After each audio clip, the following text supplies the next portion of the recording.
Don't be panic, everything is okay now. আসলে এইসব মারামারির থেকে মেহুর ছোটবেলা থেকে একটা ফোবিয়া কাজ করে, তাই সে বারংবার অজ্ঞান হয়ে পড়ছে। আর তুমি এত টেনশন নিও না, রিল্যাক্স হও, না হলে তুমি আরো অসুস্থ হয়ে পড়বে। আরিয়ানের কথা শুনে কিছুটা নিশ্চিত হলো অন্তু। আরিয়ান অতপর আরামের কাঁধে হাত রেখে বলল, ভাইয়া তুই ভেতরে যাবি, ভেতরে গিয়ে দেখবি মেহুকে, চাইলে এখন গিয়ে দেখা করতে পারিস। আরাম যেন এতক্ষণ যাবৎ এই অনুমতির অপেক্ষাতে ছিল। আরাম দ্রুত পায়ে দরজা ঠেলে ক্যাবিনে প্রবেশ করে। ঘুমন্ত অবস্থায় তার মায়াবী প্রেয়সীকে দেখে বুকে হাত রাখল সে। ফ্যাকাশে ঘুমন্ত মুখশ্রীতে হুট করে জানালার কাজ ভেদ করে আসা এক ফালি সূর্যের রশ্মি দিয়ে আলোকিত করে গেল। কি অপূর্ব সেই দৃশ্য! আরহাম এক মুহূর্তের জন্য তার প্রেয়সী সেই সৌন্দর্যে মোহিত হয়ে ললাটে ভালোবাসার গভীর স্পর্শ এঁকে দিল। পরক্ষণেই মেহবিনের হাত আঁকড়ে ধরে ভেজা গলায় বলল, আরহামের কথা বাইরে থেকে শুনছিল মায়রা এবং আরিয়ান। মায়রা অবশেষে না পেরে ভেতরে প্রবেশ করে বলল। আরিয়ানও মায়রার সঙ্গে তাল মিলিয়ে সায় দিয়ে বলল, সব আমার দোষ, আমার জন্যই তোমার এই দশা। আমি তোমার যোগ্য নই মেয়ে। আমার ভালোবাসা তোমাকে শুধু পুড়িয়ে ছারখার করবে, কিন্তু আমি তো তোমাকে আমার ভালোবাসা দিয়ে সুখের সাগরে ভাসাতে চেয়েছিলাম। তবে আজ কেন সব উল্টে গেল বলতে পারো প্রেয়সী? আরহামের কথা বাইরে থেকে শুনছিল মায়রা এবং রিয়া। মায়রা অবশেষে না পেরে জিজ্ঞেস করে বলল, নিজেকে দোষ দিও না আরহাম, আমরা সবাই জানি তুমি কতটা ভালোবাসো মেহবিনকে। আর আজকে যা হয়েছে তাতে তোমার সত্যি হাত নেই। সত্যি তো, কে বা নিজের ভালোবাসার মানুষের অসম্মান বসে বসে দেখবে। তুমি নিজের জায়গায় একদম ঠিক আছো। আরিয়ানও মায়রার সঙ্গে তাল দিয়ে সাড়া দিয়ে বলল, মেহবিনের গালে হাত রেখে কিছুটা উচ্ছ্বসিত হয়ে প্রশ্ন করে, একদম ঠিক ভাই, আমরা জানি তুই মেহুকে কতটা ভালোবাসিস। মেহুকে তোর শত্রুদের নজরে পড়তে দিবি না বলে, গোপনে নিজেদের সিক্রেট মিশন চালিয়ে যাবি বলে মায়রার সাথে মিথ্যে বিয়ের নাটকও করলি। এতটা কে ভালোবাসবে বল? আরহাম নিরুত্তর। কিন্তু অন্তু কেবিনের বাইরে দাঁড়িয়ে সব শুনছিল। সেও প্রবেশ করে কেবিনে। আরামের নেত্রকোনা বেয়ে ফোটা জল গিয়ে মেহবিনের হাতের পিঠে পড়ল। তৎক্ষণাৎ আলতোভাবে নিজের আখি জোড়া মেলে তাকালো মেহবিন। মেহবিনকে চোখ খুঁজে দেখে আরহাম মেহবিনের গালে হাত রেখে কিছুটা উচ্ছ্বাসিত হয়ে প্রশ্ন করে, তুমি ঠিক আছো মেহবিন? এখন কেমন লাগছে? মেহবিন কি মনে করে যেন আরহামের হাত থেকে নিজের হাত ছাড়িয়ে নিল। অতঃপর গম্ভীর স্বরে জবাব দিল, আমি ঠিক আছি, আমাকে নিয়ে না ভাবলেও চলবে আপনার। আরাম কিছু বলতে নিলেই তখন ডিভোর্স নামক ভয়ঙ্কর প্রস্তাব ছড়ে দেয় মেহবিন।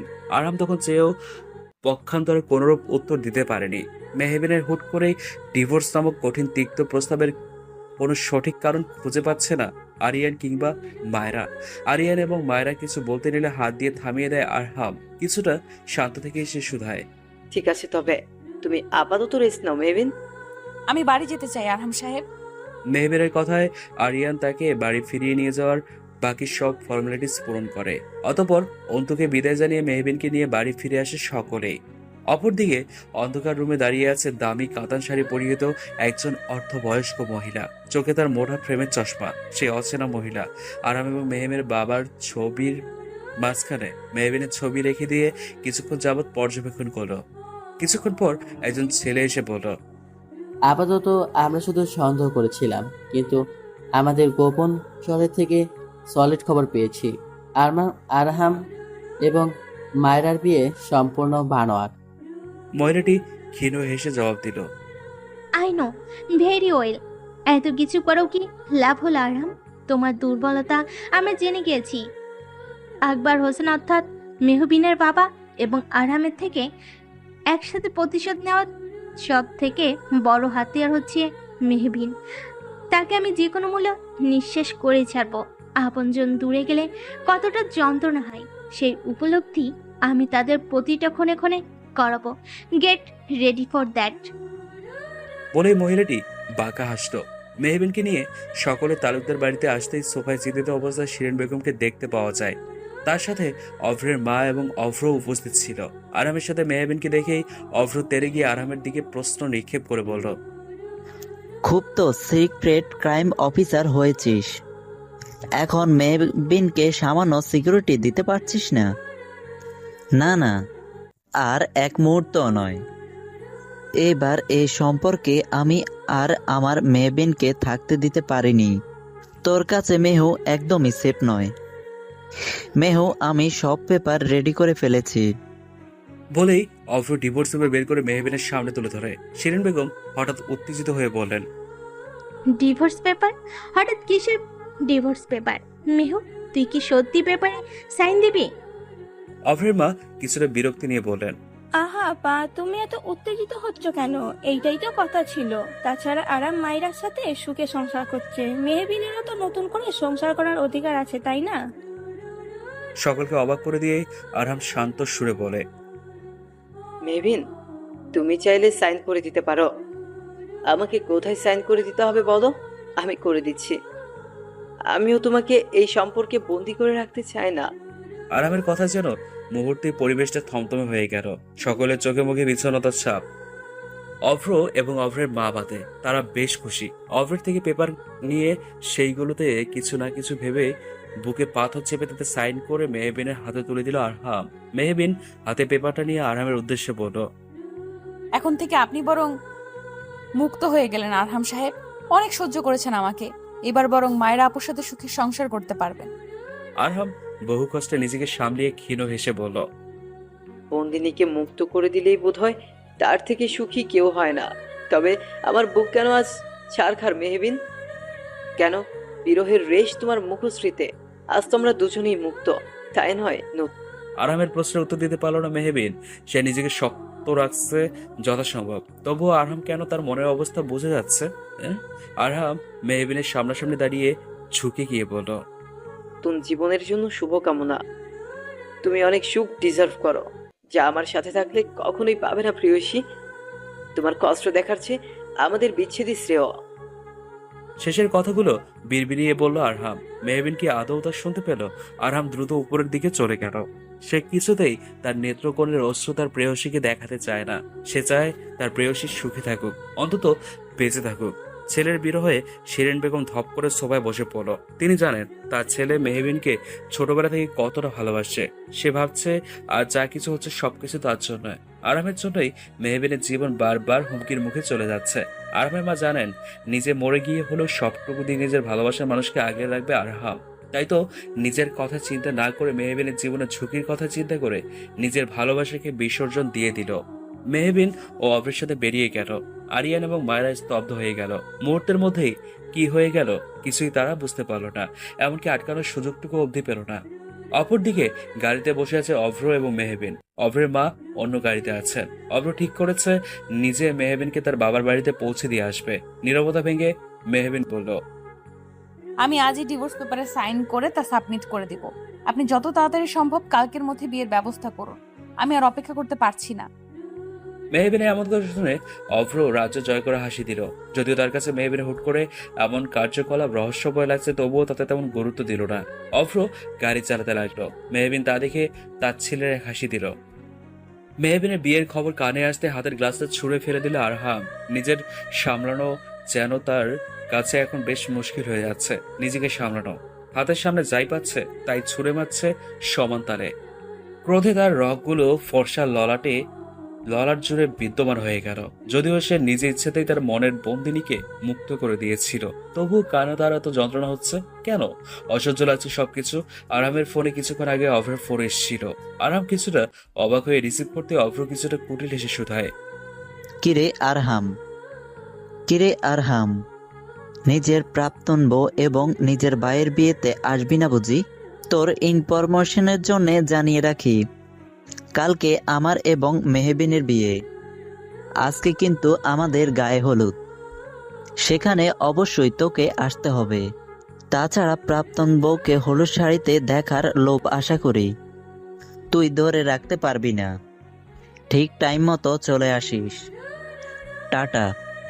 মেহবিন এবং অভ্রের বিয়ের কথা শুনে মুহূর্তে নিজেকে নিয়ন্ত্রণে রাখতে পারে না আরহাম। ছুঁড়ে চুরমার করে ভেঙে ফেলে সেই ফোন। আরামের মনের অবস্থা কিছুটা আন্দাজ করতে পেরে উচ্চস্বরে হেসে ওঠে অভ্র। সে তো এতদিন এটাই চেয়েছিল, আরামকে প্রতি পদে পদে সে ক্ষত বিক্ষত করে ফেলবে। সে তার লক্ষ্যের দিকে এগিয়ে যাচ্ছে ভেবেই প্রশান্তির এক নিঃশ্বাস ফেলল। আরহামের দরজার বাইরে থেকে সবকিছু শুনতে পাচ্ছে মায়রা এবং আরিয়ান। মায়রা যথেষ্ট ভালোবাসে আরহামকে, নিজের ভালোবাসার মানুষকে হারানোর তীব্র ব্যথা সে ক্ষণে ক্ষণে উপলব্ধি করছে। সেই একই কষ্ট আরহামও সহ্য করে যাচ্ছে। ভেবেই বুক ভারী হয়ে ওঠে মায়রার। আরহামের বেদনাতে তার বুকও ব্যথিত হয়ে উঠছে। আরিয়ান তীক্ষ্ণ নজরে শুধু দেখেই যাচ্ছে, কোনোরূপ প্রতিক্রিয়া করছে না। আমার মনে হয় আমাদের উচিত আরহামকে আটকানো, না হলে নিজের ক্ষতি করে ফেলবে। মায়রা কথাটা বলে দরজায় কড়া নাড়তে চাইলে আরিয়ান খপ করেই মায়রার হাত ধরে ফেলে। মায়রা তার হাতের দিকে তাকায়, যেখানে শক্ত করে আঁকড়ে ধরেছে একজন হাত। কিছুটা গম্ভীর স্বরে সে মায়রার দিকে উদ্দেশ্য করে বলে, আপাতত ভাইকে একলা থাকতে দাও। তাই ভাই নিজের ভেতরে জমে থাকা অজস্র বিরহ তার রাগের মাধ্যমে বহিঃপ্রকাশ ঘটাচ্ছে। তাই বলছি, আপাতত ভাইকে ছেড়ে দেওয়াই বেটার। আরিয়ানের কথা শুনে মায়েরাও ব্যাপারটা ঘাটল না, সেও আরিয়ানের সাথে নিচে চলে গেল। আফজাল সাহেব মেয়ের দিকে ফেলফেল দৃষ্টিতে তাকিয়ে রয়েছেন। মেয়ে ঘোর পণ করে রেখেছে সে অভ্রকে বিয়ে করবে, এমনকি কালকের মধ্যেই। কিন্তু সে কিছুতেই বুঝতে পারল না আরাম তাকে কতটা ভালোবাসে। মৃত্যু পথযাত্রী বোনের শেষ আবদারেই আরামের হাতে তুলে দিয়েছিল আকবর সাহেব। কিন্তু মেহবিনের এমন কাণ্ডে আরাম কিংবা শিরিন বেগমের মনে কতটা ভয়াবহ প্রভাব ফেলবে তা ভেবেই শিউরে উঠছেন তিনি। বাবার মনের ভাব ক্ষীণ আন্দাজ করতে পেরে মেহবিন কিছুটা অভিমানের সুরেই বলে, বাবা, তুমি কি চাও না আমি বিয়ে করে সুখে সংসার করি? অব্র ভাইয়া কোন দিক দিয়ে খারাপ বলো? কিন্তু মা, আরহাম তোমার জন্য বেস্ট। আমি মানসিক দিয়ে ভুল করিনি, তুমি কিন্তু সত্যি ভুল করছো মেহু। একবার ভেবে দেখো তুমি। কিসের ভিত্তিতে তুমি এমন কথা বলছো বাবা? আমাদের মাঝে 3 মাসের চুক্তি হয়েছিল, তা পূরণ হয়ে গিয়েছে। তাছাড়া উনি মায়েরা আপুর সাথে দিনের পর দিন ধরে সংসার করে যাচ্ছে, তাও আমারই সামনে। তখন আমার কেমন লেগেছে বলতে পারো বাবা? আমার কি দোষ বলো তুমি? আমার কি একটা সংসার পাওয়ার অধিকার নেই? এমন কাউকে কি আমি ডিজার্ভ করি না যে শুধু আমার একান্ত হয়ে থাকবে? শেষের কথাগুলো অভিমানের সহিত বলে মেহবিন ঘরের দিকে চলে যায়। আফজাল সাহেব স্তব্ধতা নিয়ে বসে পড়েন। তিনি চাইলেও মেয়েটাকে সত্যি কথাগুলো বলতে পারছেন না। মেয়েটা আরামকে যেমনটা ভাবছে তা ঠিক নয়। যে মিথ্যেকে কেন্দ্র করে মেহবিন তার মনের কঠিন অভিমান পুষে রেখেছে তা নিতান্তই অর্থহীন।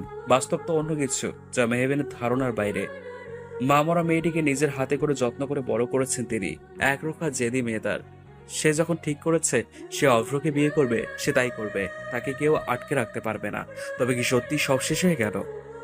অভ্রের মায়ের এক প্রকার জড়াজড়িতেই অভ্রের বাড়িতে ছোট করে গায়ে হলুদের অনুষ্ঠানে করা হয়েছে। যদিও নিজের একমাত্র ছেলের বিয়েতে কোনো প্রকার এলাইভাবে আয়োজন করার হচ্ছে না ভেবেই তার মন ক্ষুণ্ণ হয়ে যাচ্ছে। যদিও তার ছেলের জেদের কাছে এক প্রকার হার মেনেই তিনি মেহবিনকে ঘরের বউ করছে। না হলে এমন ডিভোর্সি মেয়েকে তার ঘরের বউ করার ইচ্ছে তার কোনো কালেই ছিল না। মেহবিন ও অভ্রের মায়ের অনুরোধে ছাদে আয়োজিত হলুদের অনুষ্ঠানের স্টেজে বসে আছে। পাশাপাশি আশেপাশে উপস্থিত সকলে তাকে দেখে কানাঘুষে ইতিমধ্যে শুরু করে দিয়েছে। একজন তো অভ্রের মাকে বলেই ফেলল, অব্র আমাদের লাখের মতো এক। দেশে কি মেয়ের অভাব ছিল এমন ডিভোর্সি মেয়েকে ঘরের বউ করেছ, যে কিনা তোমারই ভাসুরের ছেলের প্রাক্তন বউ? শেষে কিনা নিজ ভাইয়ের ডিভোর্স দেওয়া বউকে অব্র বিয়ে করেছে। ছি, বলে কি? অব্র এমন কাজ করছে কি করে? ওর কি কোনো লজ্জা নেই? সেই মহিলার সাথে তাল মিলিয়ে বাকিরাও একই কথাই বলল। অভ্রের মা কপাল চাপড়ে বলল, আর কি বলবো ভাবি, কপাল খারাপ হলে যা হয়। মেয়ে কি আর ভালো মেয়ে? না হলে নিজের সংসার ভেঙে সেই প্রাক্তন স্বামীরই ভাইকে কেউ বিয়ে করতে চায়? বিশ্বাস করো তোমরা, আমার অভ্রের কোনো দোষ নেই। মেয়েটাই তো ফুসলে ফাসলে আমার সরল ছেলেটাকে বিয়ে করাতে রাজি হলো। নাহলে আমার হীরের মতো ছেলেকে বিয়ে করার জন্য মেয়েরা লাইন দিয়ে দাঁড়িয়ে আছে। অভ্রের মায়ের এমন কথা মেহবিনের কানে পৌঁছাতেই সে নিজেকে নিয়ন্ত্রণ করতে পারল না। গটগট পায়ে অভ্রের মায়ের এবং সে মহিলাদের সামনে দাঁড়িয়ে হাতে তালি দিতে দিতে বলল, যে শুধু একান্ত আমার হয়ে থাকবে? বাহ বাহ মিসেস তালুকদার, সত্যি কিরকিটির থেকেও বেশি রং বদলান আপনি। নিজে জেজে পড়ে অভ্রকে নিয়ে দিনের পর দিন আমার মাথায় ধোলাই করলেন, আমাকে দিয়ে ডিভোর্সটাও করিয়ে দিলেন। এই বিয়ের জন্য পায়ে পড়তেও যেন আপনি পিছপা করতেন না, এমন তোড়জোড় করেছিলেন আপনি। যেই নিজের ছেলের চরিত্রের দিকে আঙুল পড়লো, তখনই সেই আঙুল আমার দিকে বাড়িয়ে দিলেন আপনি। খুব সহজ না? একটা মেয়েকে চাইলেই সকলের সামনে চরিত্রহীন খারাপ প্রমাণ করা যায়। আসলে আমাদের সমাজের নীতিই হয়ে গেছে এমন, কখনো কোনো ছেলের দোষ দেখা হয় না, তার চরিত্র নিয়ে কথা বলা হয় না। তুমি মেয়ে, তার মানে তোমারই দোষ। দোষ থাকলে তা তোমারই হবে। এমন একটা তকমা আমাদের সমাজে কিছু মানুষ মেয়েদের গায়ে লাগিয়ে দিয়েছে। কিন্তু কেন? মেয়েরাই কেন বারবার এসব সহ্য করবে বলতে পারবেন আপনি? মেহবিনের কথা শুনে উপস্থিত সকলে চুপ হয়ে যায়। মেহবিন রাগে ফুঁসতে থাকে। অভ্র দূর থেকে অবস্থা বেগতিক দেখে মেহবিনকে দূরে সরিয়ে এনে বলল, শান্ত হও মেহু, একবার শুধু আমাদের বিয়েটা হয়ে যাক, তারপর কেউ আমাদের দিকে আঙ্গুল তুলে তাকানোর সাহস পাবে না। মেহবিন ফের তাচ্ছিলের এক হাসি দিয়ে ছাদের রেলিং ধরে দাঁড়ায়। অভ্রের জরুরি এক ফোন চলে আসায় সে অন্যদিকে চলে যায়। তখনই সেখানে বিদ্যুৎ হঠাৎ করে চলে যায়। মেহবিন অনুভব করে সে শূন্যে ভাসছে। কে তাকে কোলে তুলে নিল? কে সেই অচেনা আগন্তুক? মেহবিন অনুভব করছে কোনো পুরুষ তার শক্ত হাত জোড়া দিয়ে মেহবিনকে দেয়ালে চেপে ধরেছে, সিঁড়ির নিচে থাকা ছোট্ট কামরাতে, যেখানে কারো তেমন আসা যাওয়া নেই। মেহবিনের গলাতে তার তীব্র নিঃশ্বাস আসতে পড়ছে।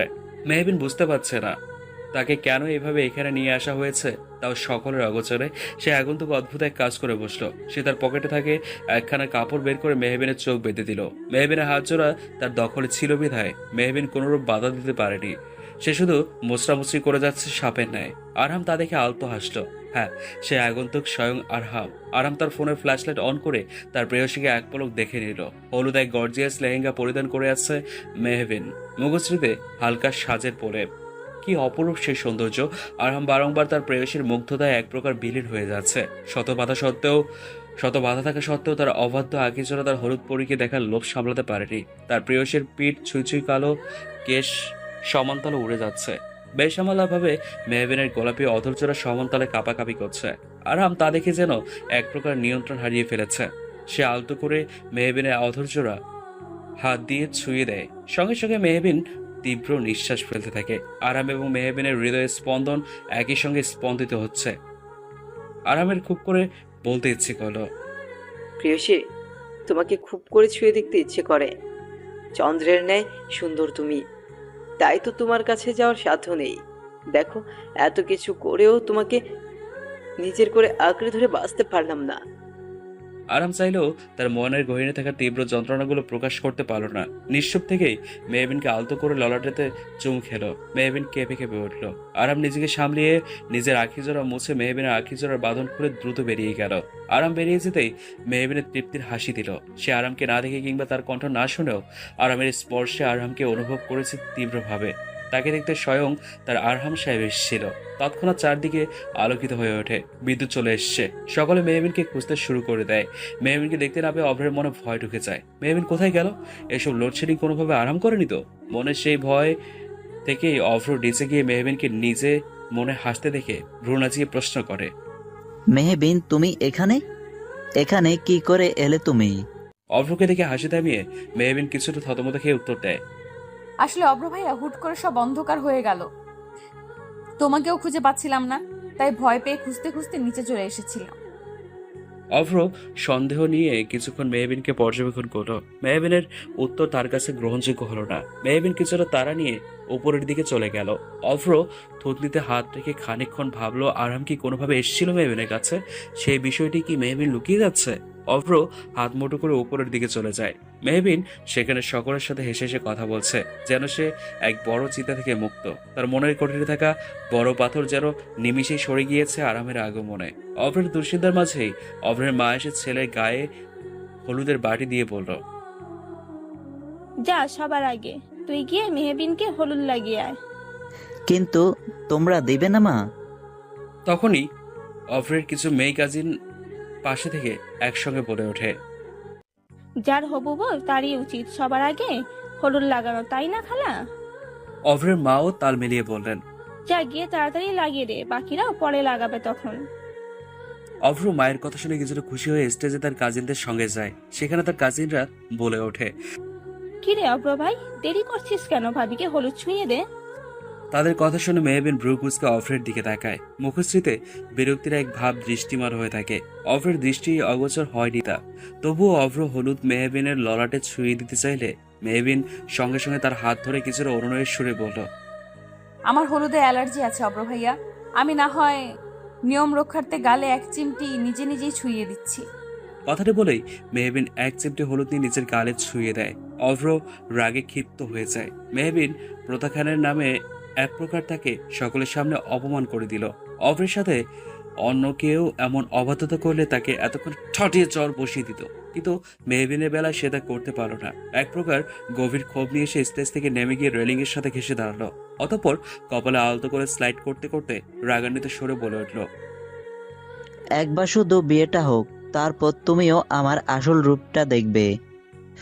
তোমার এত ঝাঁজ কিভাবে কমাতে হয় সেটা আমিও দেখে নিব মেহবিন। কথাটি বলেই অভ্র বাঁকা হাসি দিল। অপরদিকে আরাম তার রুমের পাশে থাকা ছোট্ট পুলে পা ভিজিয়ে একটা ওয়াইনের গ্লাস হাতে নিয়ে আকাশের পানে চেয়ে রইল। একটার পর একটা বোতল শেষ করছে, আখি জোড়া বেয়ে নোনা জল গড়িয়ে পড়ছে। নিজেকে চাইলেও নিয়ন্ত্রণ করতে পারছে না। মেহবিন তার সাথে থাকলে কখনো শত্রুদের হাত থেকে বাঁচাবে না। তবুও সে তার প্রেয়সীকে দেখার লোভ সামলাতে পারল না, তাই তো ছুটে গিয়েছিল। আরাম নিজেকে সামলাতে পারছে না, বুকের ভেতরটা যন্ত্রণার ছাড়খাড় হয়ে যাচ্ছে। আরহাম নিজের ফোন বের করে মেহবিনের ঘুমন্ত ছবিখানা দেখে আলতো হেসে বলে ওঠে, যাকে ঘিরে আমার জীবন শূন্যতায় পরিপূর্ণ, সে হচ্ছে আমার মনের গহীনে। হ্যাঁ প্রেয়সী, তুমি আছো আমার মনের গহীনে। কথাটি বলেই আরহাম বুকের সাথে ছবিখানা চাপটে ধরে রাখে। নিঃশব্দে আরিয়ান গিয়ে আরামের পাশে বসে।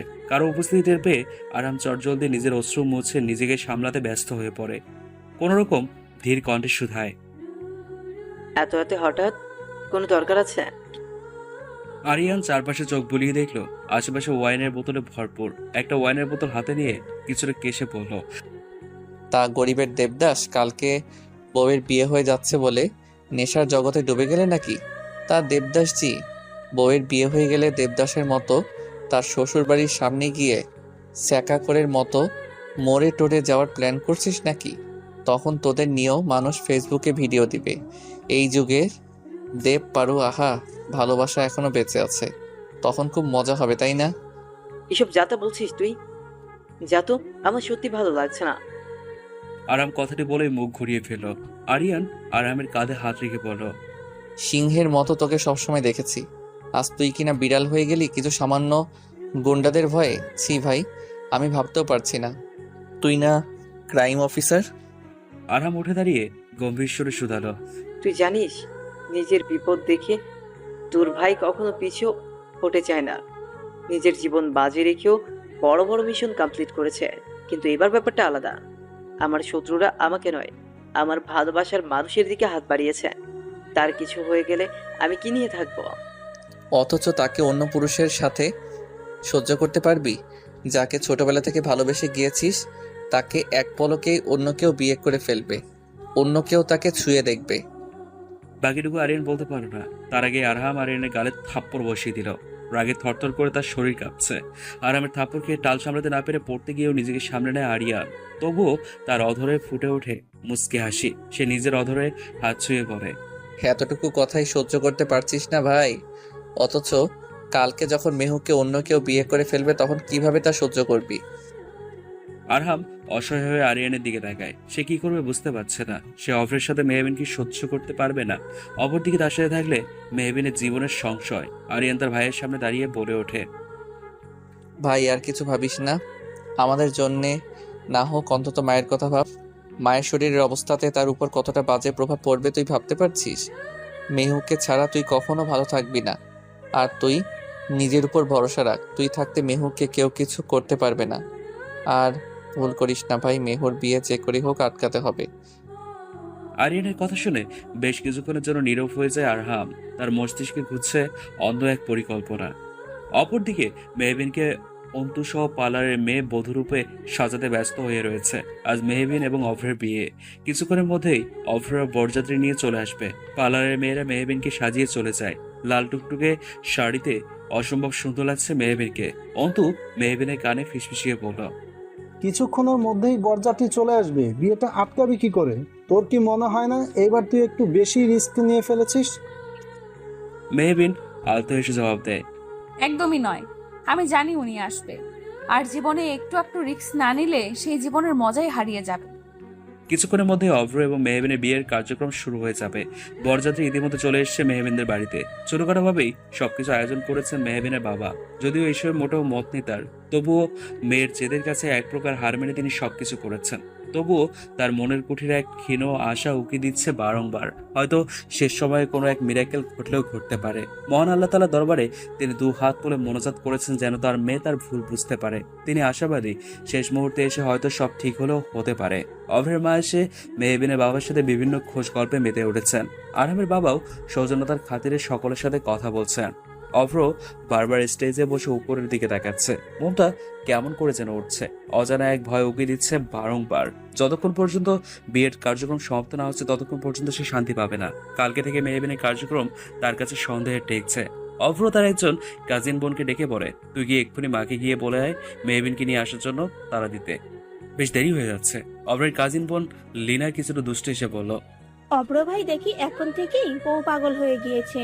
আর কলেজ লাইফে থাকতে আমাদের কাউকেই পাত্তা দিত না, এমনকি মেহুকেও ইগনোর করত। হুট করে কি এমন পেলি মেহুর মধ্যে? ভালোবাসার উদয় ঘটলো কি করে? অভ্র প্রত্যুত্তরে বাঁকা হাসি দিয়ে শুধু বলে উঠল, একটা দিন ওয়েট করো বেবি, তোমাকে যা বললাম তাই করো।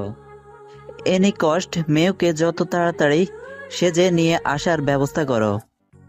অভ্রের কথা শুনে লিনা গিয়ে অভ্রের মাকে চালালো অভ্রের কথা। অভ্রের ইচ্ছেতে তিনি মেহবিনের বাবাকে তাড়া দিয়ে বললেন যেন মেহবিনকে নিয়ে আসা হয়। অপরদিকে মেহবিন বধূ বেশে নিজের রুমে পায়চারি করে যাচ্ছে। বরযাত্রী এসে শুনে মনে তার অদ্ভুত এক ভয়ের সৃষ্টি হয়েছে। যদিও সে জানে আরাম ঠিক সময়ে এসে বিয়ে আটকে দেবে, তবুও ভয় যেন তার কাটছেই না। মেহবিন সেদিন হসপিটালে আরামের সকল কথাই শুনে ফেলেছিল। সে জেনে গিয়েছে আরাম এবং মায়রার বিয়ের সম্পূর্ণ নাটক। তাই তো আরাম যেন সব নিজে থেকে স্বীকার করে দেয় অভ্রের সাথে বিয়ের ছোট্ট নাটক করেছিল মেহবিন। কিন্তু হিতে বিপরীত হয়ে যাবে না তো? মেহবিনের সাথে তো আরামের ডিভোর্সটাও হয়নি। সেই পেপারে আরাম সাইন করলেও মেহবিন সেই পেপারে সাইন করেনি। মেহবিনের ভাবনার মাঝেই লিনা সহ অভ্রের কিছু কাজিন মেহবিনের কক্ষে প্রবেশ করে। লিনা বলে, মেহবিন নিচে সকলে বিশেষ করে তোমার হবুবার তোমাকে ডেকে পাঠিয়েছে। তিনি যেন আর তর সইতে পারছে না। চলো, কিছুক্ষণের মধ্যেই বিয়ে শুরু হয়ে যাবে। লিনার কথা শুনে অন্তু ভীত চোখে মেহবিনের দেখা দেখাতে মেহবিন তার আখি জোড়া দিয়ে তাকে আশ্বস্ত করে। বড় বড় নিঃশ্বাস ফেলে অভ্রের কাজিনদের সঙ্গে নিচে চলে যায়। অপরদিকে আরাম একটা শার্টের সাথে ব্ল্যাক ব্লেজার পরে ছাকড়া চুলগুলো সামনে নিয়ে স্পাইক করে সারা গায়ে ব্র্যান্ডের পারফিউম ছিটিয়ে নিয়ে আয়নায় নিজেকে ভালো করে দেখে নেয়। বিছানার পাশেই একটি ছোট্ট ফ্রেম ছিল। সেই ফ্রেমে স্পষ্ট দেখা যাচ্ছে আরাম এবং মেহবিনের সেই ছোটবেলার ছবি, যেখানে মেহবিনের গাছের নিচে বসে খেলছিল এবং স্কুল পড়িয়া অভ্র স্কুল ড্রেসে গাছের আড়াল থেকে তার প্রেয়সীকে মুগ্ধতা নিয়ে দেখছিল। আরাম সেই ফ্রেমখানা হাতে নিয়ে বুকের মাঝে মিশিয়ে আখি জোড়া নিবদ্ধ রেখে শুধায়, আমি ক্ষণে ক্ষণে উপলব্ধি করতে পেরেছি প্রেয়সী, তুমিই না, আমি সম্পূর্ণ শূন্য, একা পথের পথিক। আরহাম ছবিখানার দিকে কিছুক্ষণ তাকিয়ে ফের বলে, সময় এসেছে তোমাকে নিজের করে নেওয়ার। এবার আর কোনো লুকোচুরি নয়। আমি চাইলেও তোমাকে নিজের থেকে দূরে সরাতে পারছি না, হয়তো আর কখনো পারবো না, কিন্তু কথা দিচ্ছি সব সময় সকল বিপদ থেকে তোমায় আগলে রাখবো প্রেয়সী। একটু অপেক্ষা করো, আমি আসছি। আরহাম কথাগুলো বলেই ফ্রেমটা সযত্নে টেবিলের পাশে রেখে দেয়। অতঃপর একটা ব্ল্যাক সানগ্লাস পরে সিঁড়ি বেয়ে নিচে নেমে এলো। আরামকে দেখে সকলের চোখ যেন ছানাবড় হয়ে গেছে। আরিয়ান এবং মায়রা আরামকে দেখে উঠে দাঁড়ালো।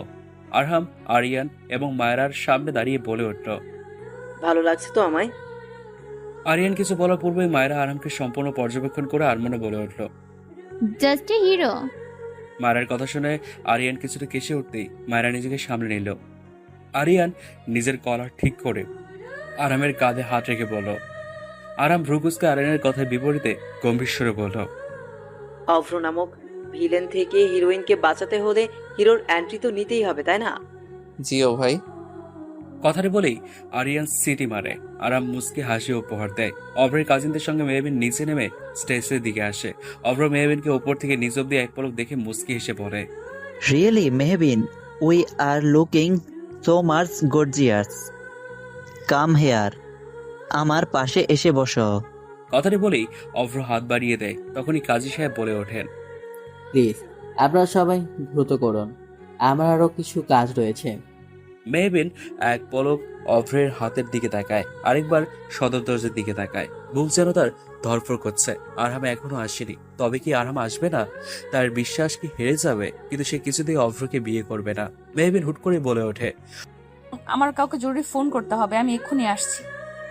মানে এই সময় কাকে ফোন করবে তুমি? অভ্রের প্রত্যুত্তরে কিছুটা ভয়ে ভয়ে মেহবিন বলে, আমি এক্ষুনি আসছি, please give me a 5 minutes. কথাটি বলেই মেহবিনকে কাউকে কিছু বলার সুযোগ না দিয়ে উপরে চলে যায়। মেহবিনের পিছনে পিছনে অন্তু যায়। মেহবিন উপরে গিয়ে আরহামের নম্বর ডায়াল করে, কিন্তু আরহামের নাম্বার বন্ধ।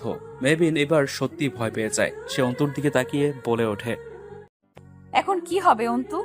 উনি তো ফোনই ধরছে না, আমরা বিয়েটা আটকাবো কি করে?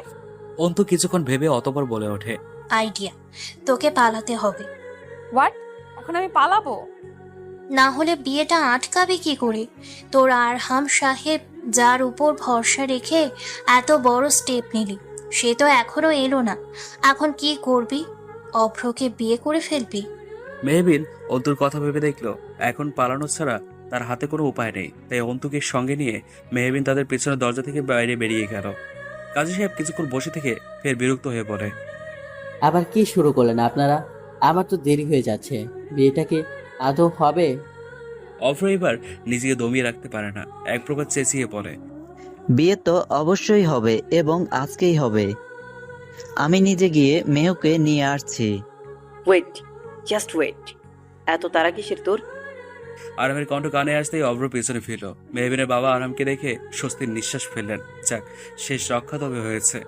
ভরা বিয়ের আসরে আরাম গিয়ে অভ্রের গালে ঠটিয়ে থাপ্পড় বসিয়ে দেয়। অভ্র গিয়ে ছিটকের নিচে বসে পড়ে। অভ্রের মা এবং মেহবিনের বাবা সহ সকলে হতভম্ব হয়ে যায়। কিন্তু এর মাঝেও কিছু মেয়েরা আরামের দিকে মুগ্ধতা নিয়ে তাকিয়ে রয়েছে, যেন তাদের সকলের মাঝে কোনো বলিউডের হিরোর আবির্ভাব ঘটেছে এবং সে ইতিমধ্যে তার ফাইটিং স্কিলও দেখা শুরু করে দিয়েছে। ব্যাপারটা বেশ মজাদার লাগছে তাদের কাছে। অভ্র নিজেকে দমিয়ে রাখতে পারে না। আরামের মুখোমুখি দাঁড়িয়ে আরামের কলার ধরে চেঁচিয়ে পড়ে, তোর মোটিভ কি আরহাম? ভরা বিয়ের আসরে আমার গায়ে হাত তুলেছিস? এত বড় সাহস পেলি কোথা থেকে? আমি খুব ভালো করে জানি তুই আমার এবং মেহুর বিয়ে আটকাতে চলে এসেছিস, কিন্তু আজকে আমি মেহুকে নিজের বউ করেই ছাড়বো। কথাটি বলার সঙ্গে সঙ্গে আরহাম পা বেঁকিয়ে অভ্রের বুক বরাবর লাথি মারে। অভ্র খানিকটা পিছে হটে যায়। অভ্রের মা হায়দাস করে অভ্রের বাবাকে ঝাঁকিয়ে বলে, তুমি এখানে কি করছো? তোমার ভাইয়ের ছেলে তো আমার ছেলেকে মেরেই ফেলবে, তুমি কি কিছু বলবে না? ওরে কেউ আমার ছেলেকে বাঁচাও, না হলে এই গুন্ডা ছেলে আমার ছেলেকেও মেরেই ফেলবে। আরাম ফের অভ্রের গল চেপে ধরে গর্জন করে বলে, ইউ ব্লাডি রাস্কেল, তোর ওই নোংরা মুখ থেকে আমার প্রিয়সীর নাম একদম উচ্চারণ করবে না। আরহাম, আমার ছেলেকে ছেড়ে দে বলছি। তুই কি চাস আমার ছেলেকে মেরে একাই সম্পত্তি ভোগ করবি? তো তোর চালাকি কি আমরা বুঝি না? অভ্রের মায়ের কথায় আরহাম বাঁকা হেসে বলে, অন্যকে দোষ দেওয়ার পূর্বে নিজের ছেলের প্রকৃতি সম্পর্কে অবগত হওয়া খুব প্রয়োজন কাকে? তোমার দুশ্চরিত্র ছেলে ঠিক কি কি করেছে তা তুমি জানো না। কি হয়েছে আমার ছেলে? অভ্রের বাবার প্রশ্নে অভ্রের মা কিছু বলতে চাইলে অভ্রের বাবা তাকে থামিয়ে দিয়ে আরামকে ফের জিজ্ঞেস করেন, আরহাম, আমি তোমার কাছে কিছু জানতে চেয়েছি। কি এমন দুষ্কর্ম করেছে আমার ছেলে? আরাম তার পকেট থেকে একটা পেন ড্রাইভ বের করে সকলকে দেখিয়ে বলে, আমি জানি আমার কথা হয়তো অনেকেই বিশ্বাস করবে না, তাই প্রমাণ নিয়ে এসেছি। আপনারা সবাই দেখুন, তারপর নিজেরাই বিচার করুন। আরাম কথাটি বলেই আরিয়ানকে ভিতরে আসার অনুমতি দেয়। আরিয়ান এবং মায়েরা একসাথে ভিতরে প্রবেশ করে। মায়ের সাথে একজন মেয়ে ছিল। তাকে দেখে অভ্রের হাত পা অনবরত কাঁপতে থাকে। সে কখনোই ভাবেনি তার সত্যি এমনভাবে সকলের সামনে চলে আসবে। তার মাথা কাজ করছে না। মেয়েটা কেমন ঘৃণের দৃষ্টি নিক্ষেপ করে অভ্রের দিকে তাকিয়ে রয়েছে। আরিয়ান তার ব্যাগ থেকে একটা ল্যাপটপ বের করে আরহাম সেই ল্যাপটপে পেন ড্রাইভটি ঢুকিয়ে দিয়ে একটি ভিডিও প্লে করে সকলের সামনে তা রাখে। তাতে আবছা আলোয় খুব ভালোভাবে মেয়েটির চেহারা বোঝা না গেলেও অভ্রের মুখ স্পষ্ট। দুজন ঘনিষ্ঠভাবে একটি রুমে চাদর মুড়িয়ে নিজেদের ঢেকে রেখেছে। মেয়েটি অভ্রের বুকে মাথা রেখে বলে, তুমি কি সত্যি মেহবিনকে বিয়ে করবে অভ্র? অভ্র মেয়েটির মাথায় হাত বুলিয়ে বলতে থাকে, নো ডার্লিং, কোথায় তুমি আর কোথায় ওই খ্যাত মেহু? ওকে আমি ছোটবেলা থেকেই পাত্তা দিতাম না। ইভেন আমাদের যখন বিয়েও ঠিক হয়েছিল তখনও আমি জাস্ট আরহামকে বাজিমাত করার জন্য বিয়েতে রাজি হয়েছিলাম।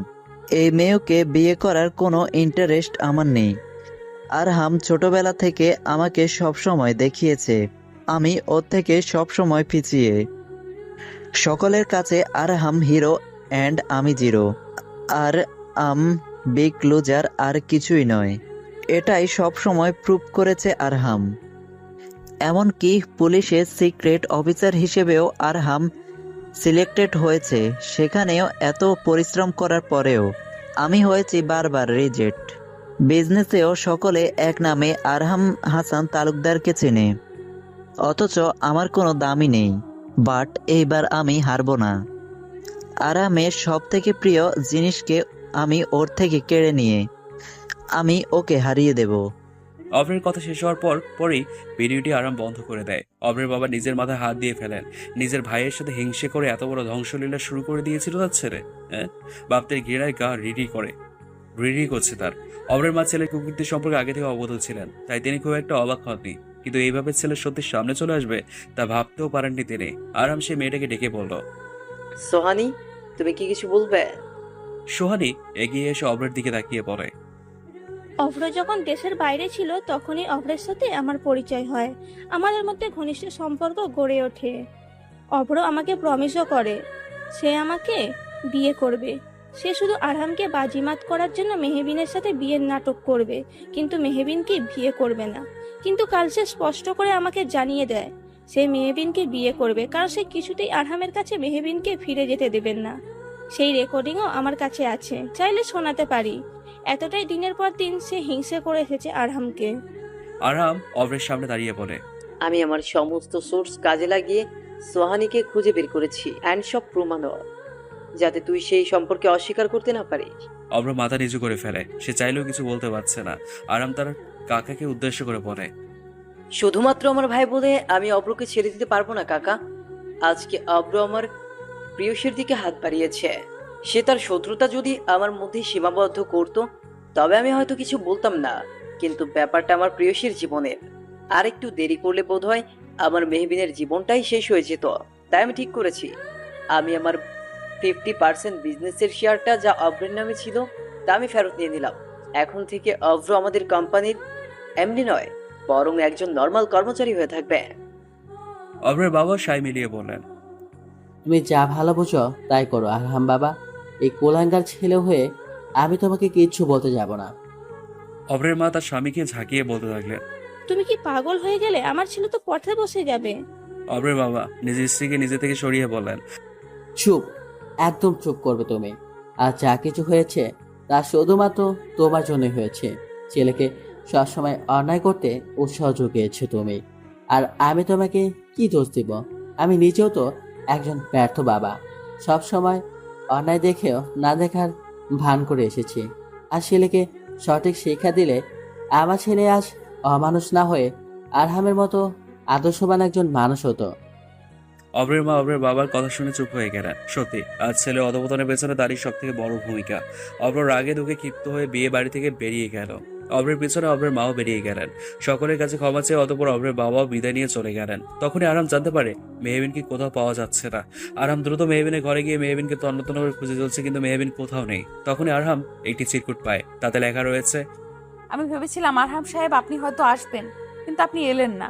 শুধুমাত্র আপনার নিজ মুখ থেকে ভালোবাসি শব্দটা শোনার জন্যে আমার এত বড় রিস্ক নেওয়া, কিন্তু শেষ অবধি আপনি এলেন না। এতটাই অভিমান হয়েছে বুঝি আমার উপর। কিন্তু তাই বলে তো আমি অব্র ভাইকে কিছুতেই বিয়ে করতে পারবো না। তার উপরন্তু না পেয়ে আমি পালানোর সিদ্ধান্ত নিয়েছি, কিন্তু দূরে চলে যাব আমি। কথাগুলো শেষে আরেকটি কথা ছোট করে লেখা রয়েছে। মেহবিন চিরকুটে লিখেছে।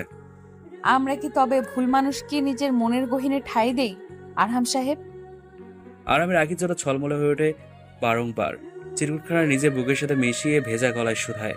আর হ্যাঁ, আমার উপর একটু ভরসা রাখতে পারলে না প্রিয়সী? মেহবিনের বাবা আরামের হাত ধরে এক প্রকার কেঁদেই বলে ফেললেন।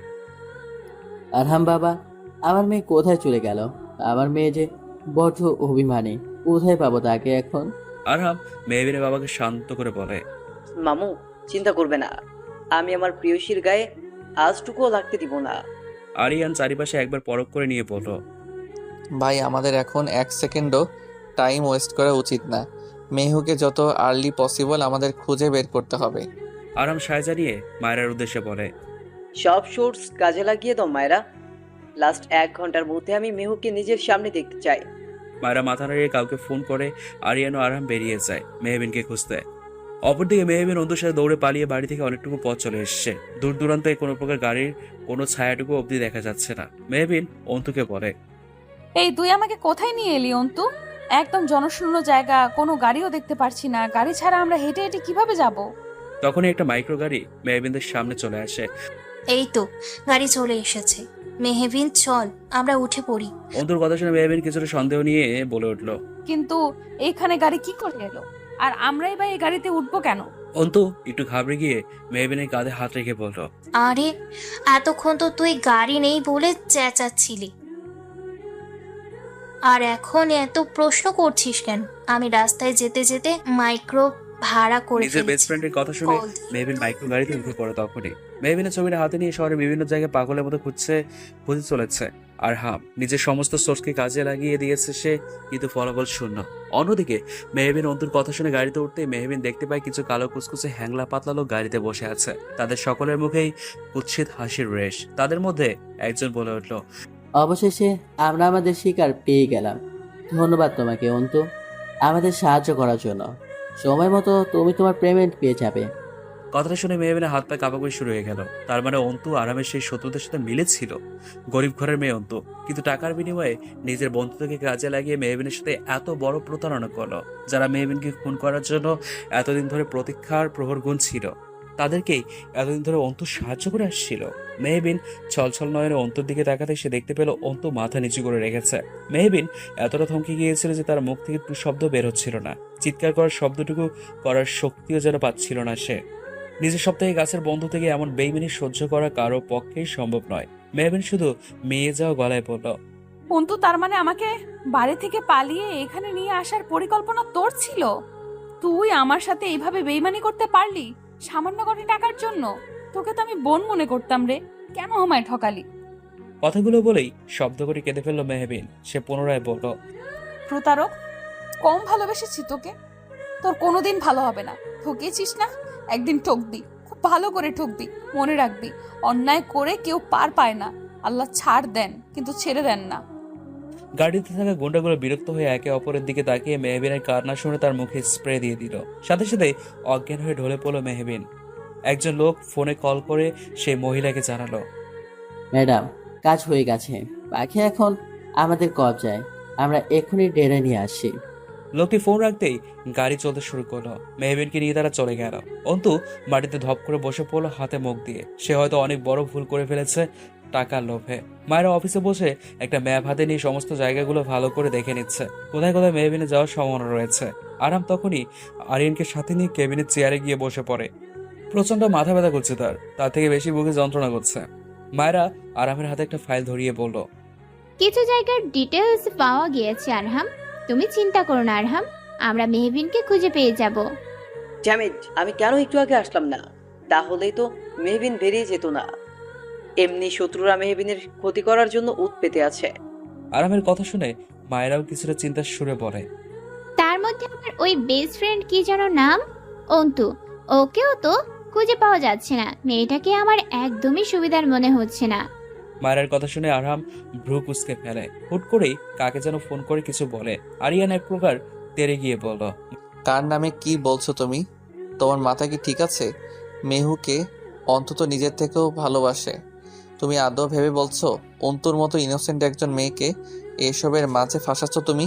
মায়েরা মুখ বেঁকিয়ে আরিয়ানের দিকে আঙ্গুল তাক করে বলল, দেখো আরিয়ান, আমরা তোমার মতো ইমোশনাল না, বুঝলে? ইমোশন দিয়ে কিচ্ছু হয় না। বলে চেঁচাতেই আরাম টেবিলে একটা জোরে পাঞ্চ মেরে বলল, এখানে কি শুরু করলি তোরা?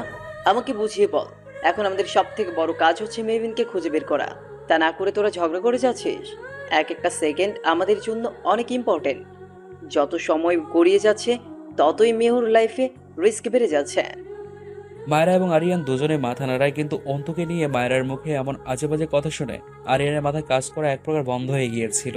অন্তুর প্রতি সেই প্রথম থেকে আরিয়ানের মনের গহীনে এক বিশেষ জায়গা রয়েছে, কিন্তু সে কি আদৌ জানে সে একজন ভুল মানুষকে মন দিয়ে বসছে?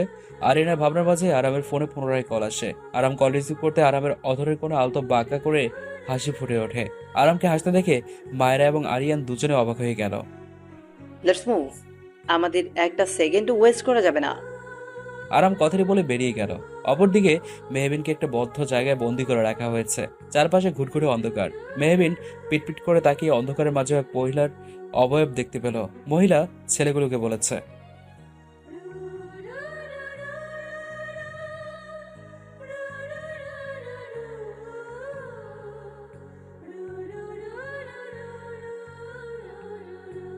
কথাগুলো বলতে বলতে সেই মহিলার চোখ বেয়ে নোনা জল গড়িয়ে পড়ে। মহিলার কথাগুলো শুনে ভয়ে হাত পা কাঁপাকাঁপি শুরু হয়ে যায় মেহবিনের। তার মানে শুধুমাত্র আরামের প্রতি নয়, তার বাবার প্রতি পুরনো ক্ষোভ থেকেও মহিলাটি তাকে মেরে ফেলতে চাইছে। কিন্তু মহিলার গলার স্বর তো পরিচিত মনে হচ্ছে কেন? সে ভালো করে দেখাতেই এক প্রকার থমকে যায়। আর কত কিছু আল্লাহ তাকে দেখাবে, হ্যাঁ? সে সেখানে নিজের আপন ফুপু তাকে মারতে চাইছে। সে তো জানতো তার ফুপু বিদেশ থাকে স্বামীর সঙ্গে, কিন্তু পুরনো শত্রুতা রেশে তার কিংবা তার বাবার সাথে কোনো যোগাযোগ নেই। কিন্তু ফুপু এখানে এলো কি করে? সে তার প্রতিশোধ নেওয়ার জন্য এতটাই ব্যাকুল হয়ে গিয়েছে, নিজের ভাইয়ের মেয়েকে খুন করতে এত পরিকল্পনা করেছে, হ্যাঁ? মেহবিনের মাথা ঘোরাচ্ছে। একের পর এক কাছের লোকের থেকে আঘাত পেয়ে সে এক প্রকার চূর্ণ বিচূর্ণ হয়ে গিয়েছে। মিসেস জুলির কথা শুনে 3-4 জন ছেলে ভিতরে প্রবেশ করলো, যারা মেহবিনকে ধরে নিয়ে এসেছিল। মেহবিনের দিকে কেমন বিচ্ছিরি লোভাতো দৃষ্টি তাকিয়ে রইল। মেহবিনের ঘৃণায় গা রিড়ি করতে লাগলো তাদের দৃষ্টি দেখে। একজন মেহবিনকে ওপর থেকে নিচ অব্দি ভালো করে পরখ করে নিয়ে বলল, একে কি এমনি এমনি মারবো? এক টেস্ট করবো না? ম্যাডাম তো শুধু আমাদের মেরে ফেলার অর্ডার দিয়েছে। আরে ম্যাডাম কিছু জানবে না, এমন সলিড মাল পেয়ে কিভাবে হাতছাড়া করি? ট্রিগার দেখেছিস ওর? লোকগুলোর কথা শুনে মেহবিনের ভয়ে গলা শেষ হয়ে যাচ্ছে, শুকিয়ে যাচ্ছে। তবে কি তার শেষ পরিণতি এমন ভয়ঙ্করী হতে চলেছে? বুক ফেটে কান্না আসছে তার। মনে মনে সে আল্লাহর নাম স্মরণ করছে। হঠাৎ তার স্মৃতির মধ্যে হাত ছেড়ে দিচ্ছে এক সুন্দর মুহূর্ত। অন্ধকারের মাঝে আলোর বার্তা হয়ে মেহবিনের দিকে হাত বাড়িয়ে দিচ্ছে আরামের হাতের স্পর্শ পেয়ে চটজলদি আরামের হাত আঁকড়ে ধরে মেহবিন, জড়িয়ে ধরে তাকে, যেন বিপদের মধ্যে সব থেকে বড় ভরসার জায়গায় সে পেয়ে গিয়েছে। আরাম শক্ত করে মেহবিনকে জড়িয়ে ধরে, কিন্তু তার নিচেই মেহবিনের কল্পনা। নরপশুগুলো তার দিকে এগিয়ে আসছে। মেহবিন, আরাম সাহেব বলেই চেঁচিয়ে ওঠে। অন্ধকারের মাঝে সেই পশুগুলো ঝাঁপিয়ে পড়ে। অপরদিকে আরহাম গাড়ি সর্বোচ্চ গতিতে চালিয়ে যাচ্ছে। তার মস্তিষ্কে একটাই চিন্তা ঘুরপাক খাচ্ছে, যে করে হোক তাকে পৌঁছতে হবে, নাহলে তার প্রেয়সীর অনেক বড় ক্ষতি হয়ে যাবে। মেহবিন স্তব্ধ হয়ে বসে আছে। এত বড় ঘটনা কিভাবে মুহূর্তেই ঘটে গেল তার চোখের সামনে, অথচ সে কিছুই বুঝতে পারলো না, কিছুই করতে পারলো না। টপটপ করে চোখে জল পড়তে লাগলো তার আখি জোড়া দিয়ে। তখনই মেহবিনকে কাঁদতে দেখে শক্ত করে বুকের মাঝে শক্ত করে আঁকড়ে ধরে মেহবিন হেসকে তুলে কেঁদেই যাচ্ছে। মেহবিনের কান্নার আওয়াজে আরামের বুকের ভিতর মোচড় দিয়ে উঠছে। কখনো খারাপ লাগলেও সে মেহবিনকে থামালো না। প্রিয়জনদের কাছ থেকে এত বড় প্রতারণা সত্যিই বেদনাদায়ক। তার মধ্যে সবেমাত্র বেশ কঠিন ধাক্কার সম্মুখীন হয়েছে মেহবিন। তাকে নিজেকে সামলানোর সময়টুকু দেওয়া তো প্রয়োজন। মেহবিনের মনে পড়ে যায় কয়েক ঘন্টা আগের কথা। লোকগুলো এগিয়ে আসছিল মেহবিনের দিকে। তখনই সেখানে একজন ছেলে এসে বলে, বস তাড়াতাড়ি আসুন, পাশের রুমে আগুন লেগেছে। আগুন আগুন লাগার শব্দ শুনে ছেলেগুলো দৌড়ে পাশের রুমে ছুটে চলে যায়। মেহবিনের ভয়ে জড়সড় হয়ে বসে থাকে। তখনই সেখানে হুট করে লুকিয়ে অন্তু চলে আসে। অন্তুকে দেখে আরেকটু পিছিয়ে উঠে যায় মেহবিন। সে রাগে ক্ষিপ্ত হয়ে অন্তুর দিকে ঘৃণার দৃষ্টি নিক্ষেপ করে বলে, তুমি তুমি এখানে কেন এসেছো? আর কত ঘৃণা পেতে চাও তুমি? কি মজা দেখতে এসেছো কি করে আমাকে ধর্ষণ করে খুন করবে, সেই মজা নিতে এসেছো? আচ্ছা বসো বসো, ভালো করে বসে মজা দেখো। তোমার থেকে আর কি বা আশা করা যায়, বেঈমান একটা। মেহবিনের শেষের কথাগুলো বুক ছেদ করে উঠলো অন্তু। তার মা ছাড়া তার কেউ নেই পৃথিবীতে। সেই মায়ের কঠিন রোগ ধরা পড়েছে, অনেক টাকা লাগবে। সেই টাকা জোগাড় করতে না পারলে তার মাকে বাঁচানো যাবে না। অন্তু যথাসাধ্য চেষ্টা করেছিল টাকা জোগাড় করার, কিন্তু সে ব্যর্থ হয়েছিল। তখন বিশাল এক অঙ্কের টাকার অফার পায় নিজের জুলির কাছ থেকে। তখন নিজের বিবেক মনুষ্যত্বকে এক প্রকার বিসর্জন দিয়ে নিজের প্রাণের প্রিয় বেস্ট ফ্রেন্ডকে তার শত্রুদের হাতে তুলে দেয় সে। কিন্তু মনের এক কোণে অনুতপ্তের এক আলোর রেশ ফুটে ওঠে। মেহবিনের থেকে বেইমানির কটাক্ষ বাণী শুনে নিজেকে সামলাতে পারেনি সে। ছুটে চলে এসেছে সে। পাশের ঘরে আগুন দিয়ে সে নিজেই লাগিয়েছে। সে জানে তার মা যদি জানতে পারে তার মেয়ে একজন মেয়ের জীবনের বিনিময়ে পাওয়া টাকা থেকে তার চিকিৎসা করাচ্ছে, তাহলে তো অন্তুর মা এমনিতেই মারা যাবে। সবকিছু ভেবে দীর্ঘশ্বাস ফেলে অন্তু মেহবিনের কাছে এগিয়ে মেহবিনের পাদন খুলতে খুলতে বলে, আমি জানি বোন, আমি তোর চোখে একজন বেঈমান, নিকৃষ্ট একজন মেয়ে। আমি লোভী, আমি জানি। কিন্তু শেষ সময় এসে আমার বিবেক আমাকে এখানে অবধি আসতে বাধ্য করেছে। তুই যত তাড়াতাড়ি সম্ভব আমার সাথে চল, আমি তোকে তোর আরাম সাহেবের কাছে পৌঁছে দিব। দয়া করে আমার কথাটা শোন প্লিজ। মেহবিন এক হেঁচকায় অন্তুর হাত সরিয়ে দিয়ে অন্তুর গালে ঠাটিয়ে চর বসিয়ে দিয়ে বলে, লজ্জা করে না এই মুখ আমার সামনে আসতে? তুই তো বেস্ট ফ্রেন্ডের নামের কলঙ্ক। তোকে থু মারতে ইচ্ছে করছে। কি করে ভাবলি আমি তোকে আবারও বিশ্বাস করব? এখানে থাকলে এমনিতেও তোকে মরতেই হবে মেহু। প্লিজ, পিছনে একটা দরজা আছে, জলদি বেরিয়ে যা। মেহবিন এবং অন্তুর কথাকাটির মাঝে অন্তু শুনতে পায় সেই ছেলেগুলোর পায়ের আওয়াজ। সেই ছেলেগুলো আসছে। অন্তু মেহবিনের হাত টেনে একেবারে জোর করে পিছনের দরজা দিয়ে এক প্রকার ধাক্কা দিয়ে বলে, মেহু, তুই এক্ষুনি পালিয়ে যা। কিন্তু অন্তু, কোনো কিন্তু না, পালিয়ে যা মেহবিন, সময় নেই, না হলে ওরা মেরে ফেলবে তোকে। প্লিজ চলে যা, আল্লাহর কসম তুই চলে যা। আমি ওদের হয়ে কাজ করেছি, ওরা আমার কিছু করবে না, তুই দয়া করে পালিয়ে যা। ততক্ষণে ছেলেগুলো রুমে ঢুকে চিল্লিয়ে পড়ে। কি হচ্ছে এখানে? ছেলেগুলো কণ্ঠ শুনে মেহবিনের মুখের উপর দরজা লাগিয়ে দিয়ে সেই দরজার সামনে ভয়ে ভয়ে দাঁড়িয়ে থাকে অন্তু। ছেলেগুলো মেহবিনকে না দেখে খেপে যায় এবং অন্তুকে দেখে তাদের বুঝতে বাকি থাকে না অন্তুই সব কাণ্ড ঘটিয়েছে। একজন ছেলে অন্তুর গাল চেপে ধরে। উত্তর বাচ্চা, কি করলি তুই এটা? আমাদের থেকে এত মোটা অঙ্কের টাকা নিয়ে আমাদের সাথে বেমারি করলি? আরেকজন চেলাও সাথে তাল মিলিয়ে বলে। সলি একটা তুমকো সাপ। অন্তু নিজের মুখ ছাড়িয়ে চেঁচিয়ে বলে ওঠে, হ্যাঁ নিয়েছি টাকা, টাকা লোভে আমি অন্ধ হয়ে নিজের মনুষ্যত্বকে এক প্রকার হারিয়ে ফেলেছিলাম, কিন্তু এখন আমি যা করেছি একদম সঠিক করেছি, তাতে আমার বিন্দু মাত্র আক্ষেপও নেই। সেই ছেলেটি অর্থাৎ মন্টু চেঁচিয়ে বলে, এত চেষ, এত কিছুর পরেও শালিকে ভালো করে ধরে ফেলতো না। ওর তেজ আমি আসে কমাবো। এমনিতেও ওই মেয়ে তো হাতের বাইরে চলে গিয়েছে, খুঁজেও লাভ হবে না, কিন্তু একে কিছুতেই ছাড়া যাবে না। আমাদের করা এতদিনের পরিকল্পনা ভেসে দিয়েছে। ও কিভাবে সমাজে মুখ দেখায় আমিও দেখব। মন্টুর কথার সাথে তাল মিলিয়ে সকলে তাল মিলিয়ে হিংস্র পশুর ন্যায় এগিয়ে যায় অন্তুর দিকে। অপরদিকে মেহবিনের উপায় না পেয়ে দৌড়তে থাকে। সে জানে না সে কোথায় যাচ্ছে, কিন্তু তাকে যে করে হোক আরামের সাথে যোগাযোগ করতেই হবে। অন্তুর যাই বলো, সে জানে অন্তুর জীবন কতটা ঝুঁকিপূর্ণ, অন্তুকে বাঁচাতেই হবে তাকে। সে বেমানি করলে শেষ পর্যন্ত নিজের বিবেকের তাড়নায় পড়ে মেহবিনকে বাঁচিয়েছে, তাকেও যে করে হোক অন্তুকে বাঁচাতে হবে। হাঁটতে হাঁটতে মেহবিন এক গাড়ির সামনে চলে আসে। মেহবিনকে দেখে আরাম গাড়ির ব্রেক কষে পেছনে পুলিশের ফোর্সের গাড়িগুলো ছিল। গাড়ি থেকে আরাম বেরিয়ে আসে। আরামের সঙ্গে মায়েরা এবং আরিয়ানও বেরিয়ে আসে। আরামকে দেখে এক দৌড়ে ছুরিকে আরামকে জড়িয়ে ধরে জোরে জোরে নিঃশ্বাস ফেলতে ফেলতে হাঁপাতে থাকে মেহবিন। মেহবিনকে দেখে যেন কলিজায় পানি চলে আসে আরামের। তার প্রেয়সীকে সে পেয়েছে, মহান আল্লাহর কাছে লাখ লাখ শুকরিয়া জানায় সে। অতঃপর আরাম মেহবিনের গালে হাত রেখে বলে, মেহু, তুমি ঠিক আছো তো? এইভাবে হাঁপাচ্ছ কেন? আর সেই গুন্ডাগুলো কই যারা তোমাকে কিডন্যাপ করেছিল? মেহবিন জোরে জোরে নিঃশ্বাস নিতে নিতে বলে, আমাদের সময় নেই আরহাম সাহেব, দ্রুত চলুন, না হলে অন্তুকে ওরা মেরে ফেলবে। প্লিজ চলুন। আরিয়ান উত্তেজিত হয়ে বলে, ওরা অন্তুকে মেরে ফেলবে মানে?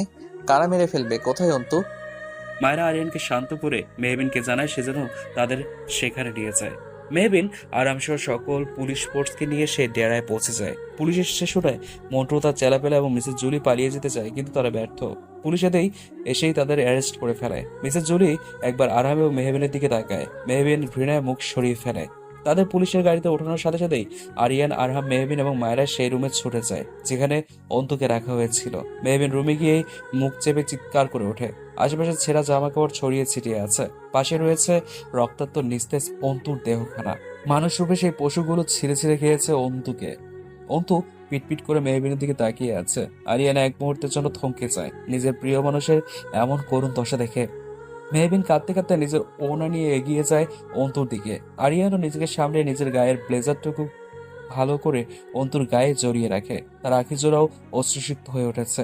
অন্তু মেহবিনের হাতখানা চেপে কাঁপা কাঁপা গলায় শুধায়, সত্যি আজ আমি আমার বেইমানির শাস্তি পেয়ে গেলাম মেহু। অন্তুর পরিণতির কথা ভাবতেই ফের কেঁদে ফেলে মেহবিন। আরাম তাকে বুকে আগলে রেখেছে। এত কিছুর মধ্যে মেহবিন বেশ বড় একটা ট্রমার মধ্যে রয়েছে। সকলে মিলে কিছুক্ষণ আগে অন্তুকে হসপিটালে নিয়ে এসছে। আরিয়ান তার সর্বোচ্চ দিয়ে অন্তুর চিকিৎসা করেছে। অন্তুর অবস্থা বেশ খারাপের দিকে চলে যাচ্ছে। মায়েরা নিজের জুলি এবং সেই ধর্ষকদের থানায় নিয়ে গিয়েছে। অন্তুর অবস্থা দেখে মেহবিন নিজেকে সামলাতে পারছিল না, তাই আরহাম মেহবিনকে হসপিটালের বাইরে বাগানে নিয়ে আসে। সে কিছুক্ষণ পরে আরহামের মেহবিনকে সোজা করে বসিয়ে শান্ত গলায় বলে, স্টপ জান, আর কাঁদবে না। অনেক কেঁদেছো তুমি। তুমি কি বোঝো না? তুমি কাঁদলে আমার বুকে ব্যথা হয়, যন্ত্রণা হয়, বেশ অদ্ভুত যন্ত্রণা হয়। কথাটি বলেই মেহবিনের থুতনি উঁচু করে পরম আদরে ভালোবাসে স্পর্শ রেখে দেয়। মেহবিন কিছুটা শান্ত হয়। আরহাম আলতো সুরে প্রশ্ন করে, এখন কেমন লাগছে? ঠিক আছো তো? এখন কিছুটা বেটার লাগছে। মেহবিনের উত্তরে আরহাম মেহবিনের হাত ধরে অনুনয়ের স্বরে বলে, যে কোনো সম্পর্কের শিকড় হচ্ছে বিশ্বাস। সেই বিশ্বাসের শিকড় যদি একবার নড়ে যায়, সেই সম্পর্ক ভিত্তিহীন হয়ে যায়। ভালোবাসার থেকেও বিশ্বাসের মূল্য বেশি, প্রেয়সী। আরামের কথাগুলো শুনে নীরবে আখিজোড়া বুঝে কিছুক্ষণ ভাবতে লাগলো মেহবিন। আর যদি সে আরামের উপর একটু ভরসা করে বিয়ের দিন পালিয়ে না যেত, তাহলে এমন কিছু ঘটতোই না। অন্তর এই পরিণতির জন্য তো সে নিজে হলেও সে দায়ী, নিজেও দায়ী। মেহবিনের ভাবনার মাঝেই আরাম ফের বলে, একটা অনুরোধ রাখবে প্রেয়সী? যতই কঠিন মুহূর্ত আসুক, আমার উপর বিশ্বাস হারাবে না। তোমার আরহাম সাহেব সব সময় আমাদের ভালোবাসার হেফাজত করবে। মেহবিন নাক টেনে হেঁচকি তুলে কেঁদে দেয়। বুক ফেটে কান্না আসছে তার। মানুষটা তাকে কতটা ভালোবাসে, শুধুমাত্র তাকে তার শত্রুদের নজর থেকে রক্ষা করার জন্য দিনের পর দিন নিজের ভালোবাসাকে লুকিয়ে বিয়ের মিথ্যে নাটক করে গিয়েছে। অথচ মেহবিন শুধুমাত্র তাকে ভুলই বুঝে গিয়েছে। মেহবিন কিছুক্ষণ স্থির থেকে কান্না থামিয়ে আরামের সাথে অন্তুর ক্যাবিনের সামনে যায়। কাচের ফাঁক থেকে অন্তুর নিস্তেজ মুখশ্রীখানা দেখা যাচ্ছে। অক্সিজেন দেওয়া হয়েছে অন্তুকে, শরীরে রক্তের পরিমাণও কম দেখা যাচ্ছে। আরিয়ান তো সর্বোচ্চ চেষ্টা দিয়ে অন্য ডক্টরদের সাথে নিয়ে চিকিৎসা করে যাচ্ছে অন্তুর, যেন অন্তুকে বাঁচানো যায়। কিন্তু অন্তুর অতিরিক্ত রক্তক্ষরণ হয়ে গিয়েছে। মানুষরূপী পশুগুলো অন্তুর ধর্ষণের পরে তাকে বেশ কিছুক্ষণ ছুরি দিয়ে আঘাত করেছে। আরিয়ান একের পর এক ইনজেকশন পুশ করে যাচ্ছে অন্তুর শরীরে। বেশ কয়েক ব্যাগ রক্ত ইতিমধ্যে অন্তুর শরীরে দেওয়া হয়েছে, কিন্তু তেমন সুবিধা হচ্ছে না। আরিয়ানের অবস্থা পাগলের মতো হয়ে যাচ্ছে। সময় যত গড়াচ্ছে অন্তুর অবস্থা ততই অবনতির দিকে যাচ্ছে। মেহবিন কাচের ফাঁক থেকে সবকিছু দেখে বিড়বিড়িয়ে বলে, সব আমার দোষ, আমার। আজ অন্তুর কিছু হয়ে গেলে আমি অন্তুর মাকে কি করে জবাব দিব? আমিও তো দোষী। আমার বন্ধুটা আমার জন্য শেষ হয়ে যাবে, তাহলেও তো আমিও খুনি। মেহবিনের কথা শুনে আরহাম মেহবিনের বাহু চেপে শক্ত গলায় বলল, এইসব কি বলে যাচ্ছ মেহবিন? এখানে তোমার দোষ কোথায়? ওই ধর্ষকরা আজ অন্তুর এই অবস্থার জন্য দায়ী। তার জন্য ওরা যথাযথ শাস্তি পাবে। কিন্তু ওর টার্গেট তো অন্তু ছিল না আরহাম সাহেব, আমি ছিলাম। আমাকে বাঁচাতে গিয়েই অন্তুর এই অবস্থা। আমি দোষী আরহাম সাহেব। অন্তু যদি না বাঁচে কি হবে আরহাম সাহেব? আমি অন্তুর মাকে কি জবাব দেব? মেহবিন কথাগুলো বলতে বলতে মাটিতে বসে মাথায় হাত দিয়ে চিৎকার করে কেঁদে ওঠে। আরহামও মেহবিনের পাশে বসে মেহবিনের গালে হাত রেখে বলে, লিসেন মেহবিন, আমার কথা বোঝার চেষ্টা করো তুমি। এত কিছুর মধ্যে তোমার দোষ নেই। অন্তু অন্যায় করেছে বলে আজ তার এই দশা। হ্যাঁ, কিন্তু সে শেষ মুহূর্তে এসে নিজের ভুল বুঝতে পেরে নিজের জীবনের বিনিময়ে তোমাকে বাঁচিয়েছে। তাই ওই ধর্ষকদের সব খুব অন্তুর উপর গিয়েছে। এতে তোমার দোষ নেই মেহবিন। প্লিজ নিজেকে এইভাবে দোষারোপ করো না। কিচ্ছু হবে না অন্তুর। আরিয়ান একজন গ্রেট ডক্টর। আরিয়ান তার সর্বোচ্চ চেষ্টা দিয়ে অন্তুকে ঠিক বাঁচিয়ে নিবে। আমাদের শুধু মহান আল্লাহর উপর ভরসা রাখতে হবে। মহান আল্লাহ তাআলা মাঝে মাঝে আমাদের পরীক্ষা নিয়ে থাকেন।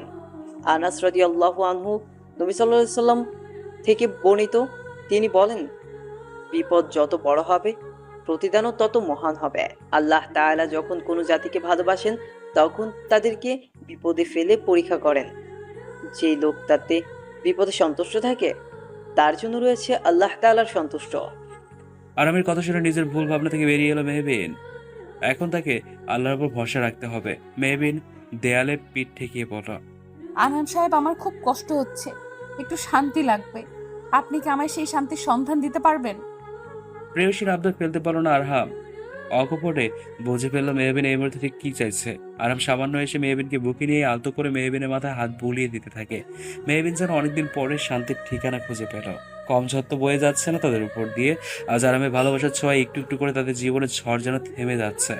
মেহবিন ঘুমের দেশে অজান্তেই তলিয়ে গেল। মেহবিনকে ঘুমিয়ে যেতে দেখে আরহাম মেহবিনকে কোলে নিয়ে আরিয়ানের ক্যাবিনে থাকা ছোট্ট রেস্টরুমে শুয়ে দিল এবং একজন নার্সকে মেহবিনের দায়িত্ব দিয়ে হসপিটাল থেকে বেরিয়ে গেল। হুট করেই তার নেত্রপল্লব ক্রোধের টকটকে লাল হয়ে গেল।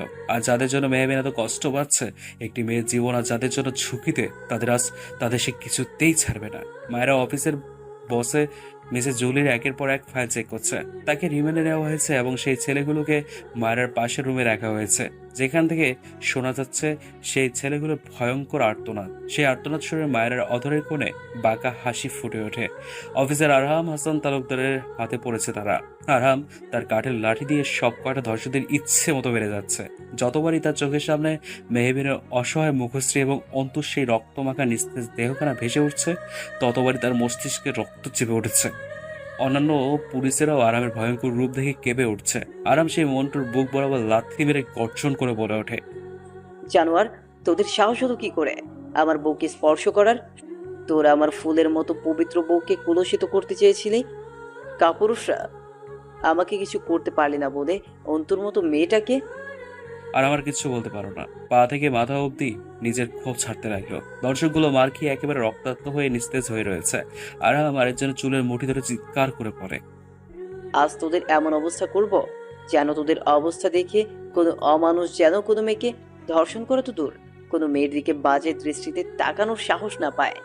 প্রায় 2 ঘন্টা পরে আরাম বেরিয়ে একজন সাব ইন্সপেক্টরকে নির্দেশ দেয়। ওদের কোনো রকম চিকিৎসা করা হবে না, এইভাবেই বসে থাকবে নরকের কীটগুদ। ওদের এই অবস্থার ছবি তুলে মিডিয়াতে পাঠিয়ে দিন, আমি ওদের ব্রেকিং নিউজে দেখতে চাই। Got it? অফিসার আরামের আদেশ শুনে দ্রুত পাশের রুমে চলে যায়। আরাম মায়ের ক্যাবিনে গিয়ে বসে। মায়েরা এক পলক আরামের দিকে তাকিয়ে প্রশ্ন করে, মিসেস জুলিকে জিজ্ঞাসাবাদ কি তুমি করবে আরহাম? তিনি পাশের রুমেই অপেক্ষা করছেন। আরাম বাঁকা এসে জবাব দেয়, অবশ্যই ওনার সাথে আমার বিশেষ জিজ্ঞাসাবাদ পর্ব সারতে হবে, অনেক পুরনো হিসাব চুকাতে হবে, তাই না? আজ যা কিছু হয়েছে সব কিছুর জন্য ওই জঘন্য মহিলাটি দায়ী। অন্তুর মায়ের অসুস্থতার সুযোগ নিয়ে দিনের পর দিন অন্তুকে ইউজ করে গেছে, আমার থেকে আমার প্রেয়সীকে কেড়ে নিতে চেয়েছে। আজ ওনাকে সবকিছুর জবাব দিতে হবে। বলেই আরাম উঠে দাঁড়ায়। আরিয়ান হতাশ হয়ে অন্তুর পাশে বসে পড়ে। অন্তুর অবস্থা অবনতির দিকে। অন্যান্য ডক্টররা এক প্রকার হাল ছেড়ে দিয়েছে। অন্তুর বেঁচে থাকার আশা একবারেই নেই। আরিয়ান তা বুঝতে পেরেও মানতে চাইছে না। আরিয়ান অন্তুর হাত ধরে কান্না মিশ্রিত গলায় বলে ওঠে, অন্তু, কেন করলে এমন? কি অদ্ভুত দেখো, আজ এত কিছুর পরেও তোমার উপর বিন্দুমাত্র ঘৃণা আসছে না। কতজনই বা পারে নিজের ভুলটাকে এভাবে শুধরে নিতে, নিজের জীবনের বিনিময়ে অন্যকে বাঁচিয়ে তুলতে? সত্যি তুমি অনন্যা, একবার চোখ মেলে তাকাও। আরিয়ান কথাটি বলেই পরম যত্নের সাথে অন্তুর মাথায় হাত বোলায়। মেয়েটি নিজের মায়ের জন্য মিসেস জুলির কথা এতদিন কাজ করে এসছে, তবুও শেষ পর্যন্ত নিজের ভুলটাকে বুঝে মেহবিনকে বাঁচিয়ে নিজের জীবনকে মৃত্যুর দিকে ঠেলে দিয়েছে। অন্তুর জন্মের সময় তার বাবা মারা যায়। ছোট থেকে একা মাকে নিয়ে সংগ্রাম করে যাচ্ছে সে। নিজে কষ্ট করে টিউশনি করিয়ে পড়াশোনা চালিয়ে গিয়েছে। আরিয়ানের মনে সবটুকু জোরে অন্তু এই কয়েকদিন বেশ ভালোভাবে জায়গা করে নিয়েছিল। অন্তু যেদিন প্রথম আরিয়ানের বাসায় এসেছিল তখনই আলাদা এক ভালো লাগে কাজ করছিল অন্তুর প্রতি আরিয়ানের। আজও সেই কথা মনে পড়ে গেল। অধরের কোণে মুচকে হাসি ফুটে উঠল আরিয়ানের। আরিয়ানকে বোকা বানাতে গিয়ে নিজেই মেঝেতে গিয়ে পড়ে গিয়েছিল অন্তু। তা দেখে আরিয়ানের সেই কি হাসি, বাঁকা দাঁতের হাসির সৌন্দর্যে সেদিন অন্তু মুগ্ধ হয়ে গিয়েছিল। অথচ আজ সেসব দিন অতীত, সুখময় এক অতীত। আরাম মিসেস জুলিকে যেখানে রাখা হয়েছে সেখানে চায়। আরামকে দেখে তাচ্ছিলে এক হাসি দেয় মিসেস জুলি। আরামের আখি জোড়া দিয়ে যেন আগুনের গোলা বের হচ্ছে। মহিলা না হলে এতক্ষণে মিসেস জুলিকে গলা টিপে মেরে দিত। আজ মিসেস জুলির মতো জঘন্য মহিলার জন্য এতগুলো জীবন বিপন্ন। আরাম এবং মেহবিন এতদিন আলাদা ছিল। এমনকি অন্তর এমন করুণ পরিণতির জন্য মিসেস জুলি দায়ী। আরাম মিসেস জুলির সামনে দাঁড়িয়ে হাত মুঠো করে শক্ত গলায় বলল, কেন আপনার নোংরা গেমে অন্তুর মতো মেয়েকে ইউজ করলেন? আজ মেয়েটা মৃত্যু পথযাত্রী। আরামের প্রশ্নে মিসেস জুলি বলে ওঠে, ব্যাসির অন্ত ভেবেছিল আমি শুধু তোমার থেকে মেহবিনকে আলাদা করতে চাই, মেহবিনকে নিজের কাছে নিয়ে আসব। তাই তো টাকার বিনিময়ে আমার হয়ে এতদিন ধরে কাজ করে এসেছে। কিন্তু যখনই সে জানতে পারে আমি মেহবিনকে মেরে ফেলবো, বন্ধুত্বের টানে একবারে ছুটে এসে আমার সব প্ল্যানে জল ঢেলে দেয়। ব্লাডি কাল। তাই আমার ছেলেরা তাকে তার যথার্থ শাস্তি দিয়েছে। আরাম খেপে গিয়ে টেবিলে জোরে বাড়ি দিয়ে পড়ে। এতটা জঘন্য মানুষ কি করে হয়? নিজের ভাইয়ের মেয়েকে শেষে কিনা আপনি ধর্ষণ করিয়ে মেরে ফেলতে চাইছিলেন। এতটা নির্মম কি করে হলেন আপনি? আপনাকে নিজের খালা ভাবতেও আমার ঘৃণা হচ্ছে। মিসেস জুলি সঙ্গে সঙ্গে চেঁচিয়ে জবাব দেয়, কিসের ভাইয়ের মেয়ে? হ্যাঁ, ওই মেয়ে কোনো আমার ভাইয়ের মেয়ে না। আফজাল হোসেন আমার সৎ ভাই, আর ওই মেহবিন আমার সৎ ভাইয়ের মেয়ে। তোমার মাও তো আমার সৎ বোন। সৎ কখনো আপন হয় না। শুধুমাত্র আমি নিজের পছন্দে পালিয়ে বিয়ে করেছি বলে আমাকে সব সম্পত্তি থেকে বঞ্চিত করেছে আকবর। আমি দ্বিতীয় পক্ষে ছিলাম বলে তোমার মা মামারা সব সময় নিজের কৃতিত্ব ফলাতে চেয়েছে আমার উপর। সেটা আপনার ভালোর জন্যই করা হয়েছিল মিসেস জুলির। আপনি একজন ড্রাগ ডিলারের হাত ধরে পালিয়েছিলেন। সে অসৎ মানুষের সাথে থেকে আপনিও আজ এমন এক জঘন্য পর্যায়ে চলে গেছেন। লজ্জা করে না? এত বড় অপরাধ করেও এভাবে চেঁচিয়ে যাচ্ছেন। মিসেস জুলি অট্টহাসিতে ফেটে পড়ে। আরাম শক্ত মুখে দাঁড়িয়ে রয়েছে, রাগে তার হাত পা কাঁপছে। মিসেস জুলি হঠাৎ হাসি থামিয়ে বলেন, দিলারকে আমি ভালোবাসতাম। দিলার আমার ভালোবাসা পেয়ে একটু একটু করে ভালো হয়ে যাচ্ছিল, কিন্তু তুই কি করলি? আমার দিলারকে মেরেই ফেলি, এমনকি আমার 10 বছরের ছেলেকেও মেরে ফেলি তুই। তখন মনে হয়নি আরহাম, তোর খালা কিভাবে বাঁচবে স্বামী সন্তান ছাড়া, ভালোবাসা ছাড়া? না, এই আফজাল হোসেন ভেবেছে, না তুই ভেবেছিলি? আফজাল আমাকে সাহায্যও করেনি, কারণ আমি তার আমাদের বিয়ে করেছি। আমাকে একদম নিঃস্ব করে দিয়েছিলি তোরা, তাই আমি তোদের সব থেকে কাছের মানুষ মেহবিনকে শেষ করে দিতে চেয়েছিলাম। বোঝাতে চেয়েছিলাম কাছের মানুষের মৃত্যু ঠিক কতটা কষ্ট দেয়, একটা গভীর যন্ত্রণা হয়। আজ আজও মনে পড়ে আমার বুক শূন্য করে আমার ছোট্ট ছেলেটার লাশ আমাদের বাড়িতে এসেছিল। একদিকে দিলারের লাশ, আর একদিকে আমার ছেলের লাশ। আমার কি অবস্থা হয়েছিল সেদিন? আচ্ছা, আমার ছোট্ট ছেলেটা কি করেছিল? কেন তাকে মেরেছিস তোরা? মিসেস জুলির কথা শুনে আরহামের মনে পড়ে যায় 3 বছর আগের কথা। গোপন সূত্রে জানতে পেরেছিল যে দিলার আজ বড় মাফিয়া রিকের সাথে ডিল ফাইনাল করতে এসেছে শহরের এক ক্লাবে। রিকের সাথে এক পর্যায়ে বেশ ঝামেলা হয় দিলারের। দিলারের সাথে তার ছোট্ট ছেলেটিও ছিল। দিলারকে মারতে গিয়ে তখন দিলারের ছেলের ওপর গুলি ছোড়ে রিক। তখন পাগল প্রায় হয়ে রিকের ওপর পাল্টা গুলি চালায় দিলার। ওপর মহলের নির্দেশে আরামরা সেখানে গিয়ে আক্রমণ করে, কিন্তু দিলার পালিয়ে যেতে নিলে আরাম তাকে ইনকাউন্টার করে। তখন সেই গুলিতে মারা যায় দিলার। কিন্তু রিকের লোকরা মিসেস জুলিকে ভুল তথ্য দিয়েছে যে দিলারের সাথে তাদের ছেলেকেও আরহাম মেরেছে। আরহাম কিছুক্ষণ চুপ থেকে শান্ত গলায় বলল, দিলার তার অন্যায়ের জন্য শাস্তি পেয়েছে, কিন্তু ইরাদকে আমি মারিনি। আপনি এতদিন ভুল জেনেছেন। রিক মেরেছিল ইরাদকে। মিসেস জুলি আরামের দিকে তাকাতেই আরাম মাথা নাড়িয়ে ঘৃণার সুরে বলে ওঠে, একজন অপরাধীর জন্য এতদিন ধরে কম পাপ করেননি আপনি। ভুলটাকে পুঁজি করে আমার প্রিয়সীকে টার্গেট করে আমাদের শাস্তি দিতে চেয়েছিলেন, কিন্তু দিন শেষে আদৌ কি পেলেন আপনি? একজন মেয়ে আজ তার জীবন হারাতে চলেছে শুধুমাত্র আপনার জন্য। আমি আপনার সর্বোচ্চ শাস্তি দেওয়ার চেষ্টা করব। মনে রাখবেন, জেলেই আজীবন একরাশ মানসিক অশান্তি নিয়ে পচে মরবেন আপনি। কথাটি বলেই আরহাম বেরিয়ে যায় গড়গড় পায়ে। অপরদিকে মেহবিন নামাজে 2 হাত তুলে মোনাজাত করে আল্লাহর দরবারে অন্তুর জন্য দোয়া করে। অতঃপর নিজেকে শান্ত করে ধীর পায়ে অন্তুর ক্যাবিনের দিকে যায়। অন্তু যা করেছে তারপরে তার উপর কোনো প্রকার ঘৃণা নেই মেহবিনের। নিজের জীবনকে বিপন্ন করে মেহবিনকে বাঁচিয়েছে সে। অন্তুকে দেখার শক্তিটুকু পাচ্ছে না সে। সে ক্যাবিনের বাইরে দাঁড়িয়েই আশেপাশে তাকাচ্ছে। তার আঁখি যেন শুধুমাত্র তার আরহাম সাহেবকে খুঁজে বেড়াচ্ছে। অবশেষে একজোড়া ভরসার হাত খুঁজে পেল মেহবিন। আরহাম এসে শক্ত করে মেহবিনের হাতখানা মুঠোয় ভরে নিল। আরামকে দেখে শক্ত করে জড়িত হলো মেহবিন। হেসকি তুলে কাঁদতে কাঁদতে সে বলে উঠল, আরহাম সাহেব, অন্তু। আর কিছু বলতে পারলো না সে। সময়ের সাথে সাথে তার কান্নার বেগ বৃদ্ধি পাচ্ছে। আরহাম মেহবিনের মাথায় হাত বুলিয়ে বলল, কোনো চিন্তা করো না প্রেয়সী। আজ অন্তুর অবস্থার জন্য যারা দায়ী, যাদের জন্য এতদিন আমরা কষ্ট পেয়েছি, আলাদা থেকেছি, আজ সকলকে তোমার আরহাম সাহেব শাস্তি দিয়েছে। মিসেস জুলি সর্বোচ্চ শাস্তির ব্যবস্থা আমি করব। আরামের কথা শুনে কিছুটা হলেও শান্ত হলো মেহবিন। তাদের কথার মাঝেই একজন মধ্যবয়স্ক মহিলা দৌড়াতে দৌড়াতে মেহবিনের কাছে ছুটে আসে। তিনি সম্পর্কে অন্তুর মা। অন্তুর মাকে দেখে মেহবিন অন্তুর মায়ের হাত ধরে বলল, আন্টি, আপনি এখানে? আপনি এই শরীর নিয়ে কেন আসতে গেলেন? অন্তুর মা কাঁদতে কাঁদতে বললেন, আমি নিউজ দেখেছি মা। আমি কি করে না এসে পারি মা, বলো? ছোট থেকে কম কষ্ট করেনি আমার মেয়ে, সে আজ মৃত্যু পথযাত্রী। আজ আমার মেয়ে সমাজের কাছে দর্শিতা, আমি কি করে সহ্য করব মেয়ের এই দশা? অন্তুর মায়ের কথা শুনে মেহবিন কি বলবে বুঝতে পারছে না। আজ অন্তু তাকে না বাঁচালে সেও আজ ধর্ষিতা রূপে সমাজের কাছে পরিচিত পেত। তখন কেমন হতো তার জীবন? অন্তুর মা ফের বলে, মেহুমা, আরাম বাবা, আমাকে তোমরা আমার মেয়ের কাছে দয়া করে নিয়ে যাও। অন্তুর মায়ের কথায় অন্তুর মাকে কেবিনে নিয়ে আসা হয়। আরিয়ানকে অন্যরা ডাক্তাররা বোঝাতে বোঝাতে ক্লান্ত, কিন্তু আরিয়ান কিছুতেই বুঝতে চাইছে না যে অন্তু বাঁচবে না। ডক্টর শৌভিক বলে, doctor Aria, try to understand. ওর শরীর থেকে অনেক ব্লাড লস হয়ে গেছে, ওনাকে বাঁচানো সম্ভব নয়। শৌভিকের কথা শুনে মেহবিন থমকে যায়। অন্তুর মা মুখ চেপে কেঁদে ওঠে, জাস্ট স্টপ। আমি আরো বড় বড় ডক্টর হায়ার করব। দরকার পড়লে আমি আমার অন্তুকে দেশের বাইরে নিয়ে গিয়ে চিকিৎসা করাবো, তবু ওকে বাঁচতেই হবে। কথাটি বলে আরিয়ান অন্তুর পাশে বসে অন্তুর গালে হাত রেখে অনুরোধের সুরে বলল, অন্তু, এই অন্তু, দয়া করে চোখ খুলে লক্ষ্মীটি। দেখো, কেউ তোমার উপর রেগে নেই, সবাই তোমাকে ভালোবাসবে। আমিও তোমাকে অনেক ভালোবাসি, কখনো বলা হয়ে ওঠেনি, তবে আজ বলছি। হ্যাঁ, আমার মনের গহীনে অন্তু নামক মেয়েটির বসবাস, যে হুট করে ঝড়ের মতো আমার জীবনে এসেছিল। কিন্তু আমি তাকে ঝড়ের মতো হুট করে আমার জীবন থেকে বিলীন হয়ে যেতে দিব না। আরিয়ান কথাটি বলে কেঁদে ফেলে। আরাম গিয়ে আরিয়ানের কাঁধে হাত রাখে।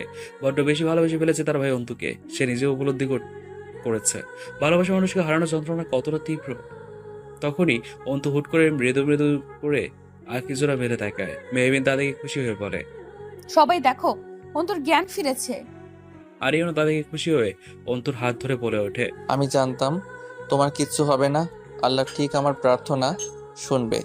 অন্তু মেহবিনকে হাত বাড়িয়ে ডাকে। মেহবিন অন্তুর কাছে গিয়ে অন্তুর কপালে চুমু দিয়ে বলে, এখন সব ঠিক হয়ে যাবে অন্তু। তুই আমার জন্য যা করলি, এখন তুই শুধু তাড়াতাড়ি সুস্থ হয়ে যা। অন্তু জোরে জোরে নিঃশ্বাস নিয়ে পড়ে। আমি আমার বেইমানির শাস্তি পেয়েছি মেহু। তুই আমাকে সব সময় ভালোবেসেছিস, কিন্তু আমি শেষে ওকে বিপদের মুখে ঠেলে দিলাম। প্লিজ অন্তু, এইসব কথা বাদ দাও, অনেক হয়েছে তো।